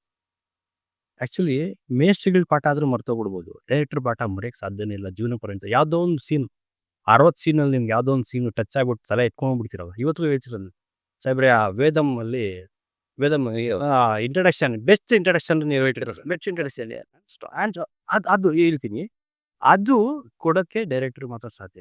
ಆದರೆ ಯಾವ ಥರ ಡೈರೆಕ್ಟ್ರ್ ಆಗಿರಬೇಕು ಅವನು ಅನ್ನೋದಿದೆಯಲ್ಲ, ಅದು ತುಂಬ ಇಂಪಾರ್ಟೆಂಟ್ ಆಗುತ್ತೆ. ಬರ್ಡ್ ವ್ಯೂವಲ್ಲಿ ನೋಡ್ಬೇಕೆಲ್ಲ. ಒಬ್ಬ ರೈಟ್ರು ಡೈರೆಕ್ಟರ್ ಆಗಿರೋ ಬರ್ಡ್ ವ್ಯೂವಲ್ಲಿ ನೋಡಬೇಕು. ಮಾನವತಾವಾದಿ ಆಗಿರಬೇಕು, ಕಂಪ್ಲೀಟಾಗಿ ಮಾನವತಾವಾದಿ. ಯಾವುದೋ ಒಂದು ಪಂಗಡಕ್ಕೆ, ಯಾವುದೋ ಒಂದು ಧರ್ಮಕ್ಕೆ, ಜಾತಿಗೆ, ಆ ಪ್ರಾದೇಶಿಕಕ್ಕೆ, ಭಾಷೆಗೆ, ಇವುಗಳಿಗೆಲ್ಲ ಇರಬಾರ್ದು. ಅವನು ಬರ್ಡ್ ವ್ಯೂವಲ್ಲಿ ಇರಬೇಕು, ಮೇಲಿಂದ ನೋಡಬೇಕು, ಮಾನವತಾವಾದಿ ಇರಬೇಕು ಅವನು. ಹೆಂಗೆ ನಾವು ಪ್ರಕೃತಿನ ಕಾಪಾಡ್ಕೋಬೇಕು, ಮತ್ತು ಮಾನವತಾವಾದಿ ಏನು ಮಾಡ್ತೀವಿ, ಈಗ ವಿಶ್ವಪಥ ನಾವು ಹೇಳ್ತೀವಲ್ಲ, ಮನುಜಮತ ವಿಶ್ವಮತ ಅಂತ, ಈ ಒಂದು ಸಿದ್ಧಾಂತದ ಮೇಲೆ ಇರಬೇಕು ಅವನು. ಕಂಪ್ಲೀಟಾಗಿ ನೇಚರ್ ಮೇಲೆ ಒಂದು ಕನ್ಸರ್ನ್ ಇರಬೇಕು ಅವನು. ಆವಾಗ ನೇಚರ್ ಮೇಲೆ ಕನ್ಸರ್ನ್ ಇರೋನು ಅವ್ನ ಖಂಡಿತ ಮನುಷ್ಯನ ಮೇಲೆ ಕನ್ಸರ್ನ್ ಇರುತ್ತೆ. ಈ ಮನಸ್ಥಿತಿ ಇಟ್ಕೋಬೇಕು ಇವರು. ಆವಾಗ ಮೋಸ ಮಾಡೋಕ್ಕೂ ಆಗಲ್ಲ ಅವನು. ಆ್ಯಕ್ಚುಲಿ ಅವನು ಮೋಸ ಮಾಡ್ಕೊಂತ ಅಂದ್ಬಿಟ್ರೆ, ಅವನು ಯಾರೋ ಬರ್ತಾರೆ ಪ್ರೊಡ್ಯೂಸರ್ಸು, ಅವ್ರು ಮೋಸ ಮಾಡ್ತೀನಿ, ದುಡ್ಡು ತಂದ್ಬಿಡ್ತೀನಿ ಅಂತನೂ ಆಗಲ್ಲ. ಒಬ್ಬ ಜನ ಡೈರೆಕ್ಟರ್ಸ್ ಎಲ್ಲರೂ ಹೇಳ್ತಾರೆ ಪ್ರೊಡ್ಯೂಸರ್ಸ್ ತುಂಬ ಮೋಸ ಹೋಗ್ಬಿಟ್ವಿ ಅಂತಂದ್ಬಿಟ್ಟು. ನನಗೆ ಗೊತ್ತಿದ್ದಂಗೆ ಡೈರೆಕ್ಟರ್ಸ್ ಕಡೆಯಿಂದ ಜಾಸ್ತಿ ಮೋಸ ಹೋಗೋಕೆ ಸಾಧ್ಯ ಇರೋದಿಲ್ಲ. ಡೈರೆಕ್ಟರ್ ಯಾರೋ ನಂಬಿಡ್ತಾರೆ, ಅವ್ನು ಯಾರೋ ಇನ್ನೊಂದು ಮಾಡಿರ್ತಾನೆ ಅಂದ್ಬಿಟ್ರೆ ಕಡೆ ಮೋಸ ನಾನು ನೋಡ್ತಿದ್ದೀನಲ್ಲ, ಡೈಲಿ ಡೈರೆಕ್ಟರ್ಸ್ ನೋಡ್ತಿದ್ದೀನಿ ಅವರು. ಹಿಂಗೆ ನಮ್ಮ ಜೊತೆ ಟೈಮ್ ಸ್ಪೆಂಡ್ ಮಾಡಿದ್ದಕ್ಕೆ ಥ್ಯಾಂಕ್ ಯು ಸಾಹೇಬ್ರೆ. Thank you. ಇನ್ನೇನಾದರೂ ಹೇಳಬೇಕಾ ಏನು? ಎಲ್ಲ ಹೇಳಿದ್ದೀರಾ ಅಂತ ನನ್ನ ಬಿಸ್ನೆಸ್ ಅಲ್ವಾ, ಹಂಗಾಗಿ ನೀವೇನು ಬೇರೆ ಅನ್ನೋದಿಲ್ಲ. ಬೇರೆ ನಾನು ಮಾಡ್ಕೊತೀನಿ, ಅದನ್ನ ನೀವು ಮಾಡ್ಕೊಡಿ ಅದನ್ನು. Sir, thank you so much. Thank you. ನಾನು ಪ್ರಚಾರ ಮಾಡ್ತಿದ್ದೆ. That's our second episode guys. So hopefully ಸಾಕಷ್ಟು ಸಿನಿಮಾ ಇಂಡಸ್ಟ್ರಿ ಬಗ್ಗೆ, ಸಿನಿಮಾ ಪ್ರೊಡಕ್ಷನ್ ಬಗ್ಗೆ, ಪ್ರೀ ಪ್ರೊಡಕ್ಷನ್ ಬಗ್ಗೆ, ಮತ್ತು ಓವರ್ ಆಲ್ ಒಂದು ಸಿನಿಮಾನ ಒಂದು ಕಮರ್ಷಿಯಲ್ ಪ್ರಾಡಕ್ಟ್ ಥರ ನೋಡೋದಕ್ಕೆ ಏನೇನು ನಿಮಗೆ ಟೂಲ್ಸ್ ಬೇಕಾಗಿತ್ತು ಈ ಪಾಡ್ಕಾಸ್ಟ್ಗೆ ಸಿಕ್ಕಿದೆ ಅಂತ ಅನ್ಕೋತೀನಿ. Thank you so much.